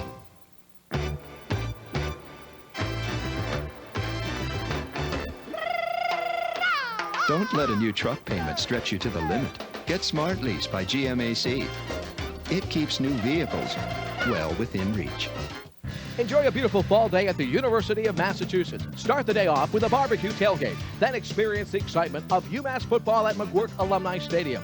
Come cheer on Coach Mike Hodges and his Minutemen as they battle to win a record 18th Yankee Conference Championship. UMass has 6 home games, including the 1993 Division I AA champion Youngstown State. Order your tickets for all games by calling the UMass Athletic Ticket Office at 413-545-0810. UMass football, keepers of the tradition. Something's wrong with my phone. Once, there was a small business owner who spent so much time managing his phone system, he fell behind in his other work. Then one day, he discovered new Centrex Plus from 9X, and he switched to this affordable system designed just for small business.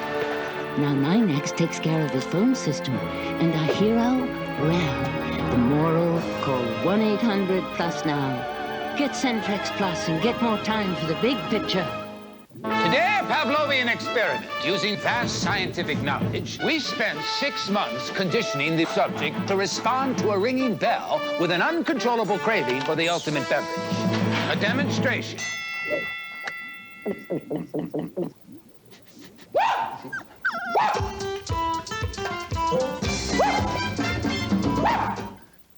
Among the highest awards for quality in the world is the Deming Award. Very few manufacturers have ever won one. Ricoh has 2 of them. In fact, Ricoh copiers and fax machines have won every major award for copier and fax quality. So we don't just have a reputation for excellence. We have proof. The name to know, Ricoh. 35-point win for the Plymouth State Panthers. Lots of happy Panther fans here today at Charles L. Currier Memorial Field. Ellen Weinberg is down on the field for a report. Ellen? With me, I have Sean Redburn, a sophomore, outstanding running back from Bedford, New Hampshire. Sean, you had a great game today. You've got to be proud of yourself with 2 touchdowns. Yeah, we played really well today. We were very up for this game. It was a big game for us because it was our 5th game, and we were still kind of proving ourselves even though we were undefeated. And it was just a great success, and hopefully it just continues throughout the season. Great. Now, thus far this year, you've gotten a lot of action. You've carried the ball a lot. What's your role on the team? As you know, Dave Bowman's the senior, so he's usually the #1 guy, and I usually come in there every other series or to give him a rest, and we kind of switch off and on, and we usually share the time. Great. Now, what do you see for your team in the future? Hopefully more victories, and we just continue to get better. It's important because all the other teams are going to be getting better, and it's mid-season right now, so we just got to continue and roll on.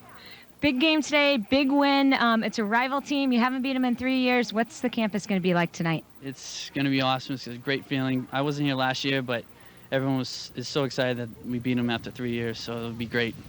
Great. Congratulations to you, and good luck the rest of the season. Back up top to you guys. Thank you, Ellen and Sean. And apparently Sean not injured severely off that hard hit that he took after a reception. And there's the Chevy drive of the game. After some feverish conversation between here and the truck, we have come up with a 4th touchdown of the game, 79 yards, 15 plays. David Bowman put the exclamation point on it as he goes over the top, making basketball coach Paul Hogan salivate. Ball this is up kind of this kind of elevation and hang time. Goes over the top for the 1-yard run for the score to make it 28-0. And that was David Bowman's 2nd touchdown of the game. And, in a game when you win by this much, everybody plays well. It's hard to single out a guy, but one guy who really in the first half made a mark was David Bowman. I think part of the key to this game, we mentioned earlier, Plymouth State capitalizing on opportunities, but Plymouth State's offense, if you remember in the first couple of offensive series, was not sharp. Joel Perry was missing his receivers. I believe he was 0 for 3 at one point. Then he finished the first half 7 for 10. So he put together a string of 7 for 7, and he started to find Bowman. He started to find Dalton. He wasn't even using Latondre at that point, and really opened up the offense for Plymouth State. And once they got up by a few touchdowns, they just never looked back. Yeah, I thought they did a good job of finding the holes and the seams in the zone defense in the passing game. As you said, Joel was a little bit off. He was a little bit long on his first couple of passes, but after that, they were going right up into the hash mark. They must have seen something in the films, because that was open pretty much the whole game. And that's where their patterns, whether it was the backside of the backfield or the crossing routes, or just hooking up into that area. But there were areas that were open, and Joel put the ball right in the numbers. Things started well for Plymouth State on the opening kickoff. Michael Demmons ran it back 82 yards for a touchdown, and they never looked back. 2 touchdowns for Bowman, 2 touchdowns for Redburn, and that's pretty much all she wrote. Plymouth State rolling to the easy 49-14 victory here at Plymouth State. For Dave Long and for Ellen Weinberg, I'm Scott Tranchmontaine. We'll see you next week on the ECAC Game of the Week, Williams at Tufts. Bye-bye, everybody.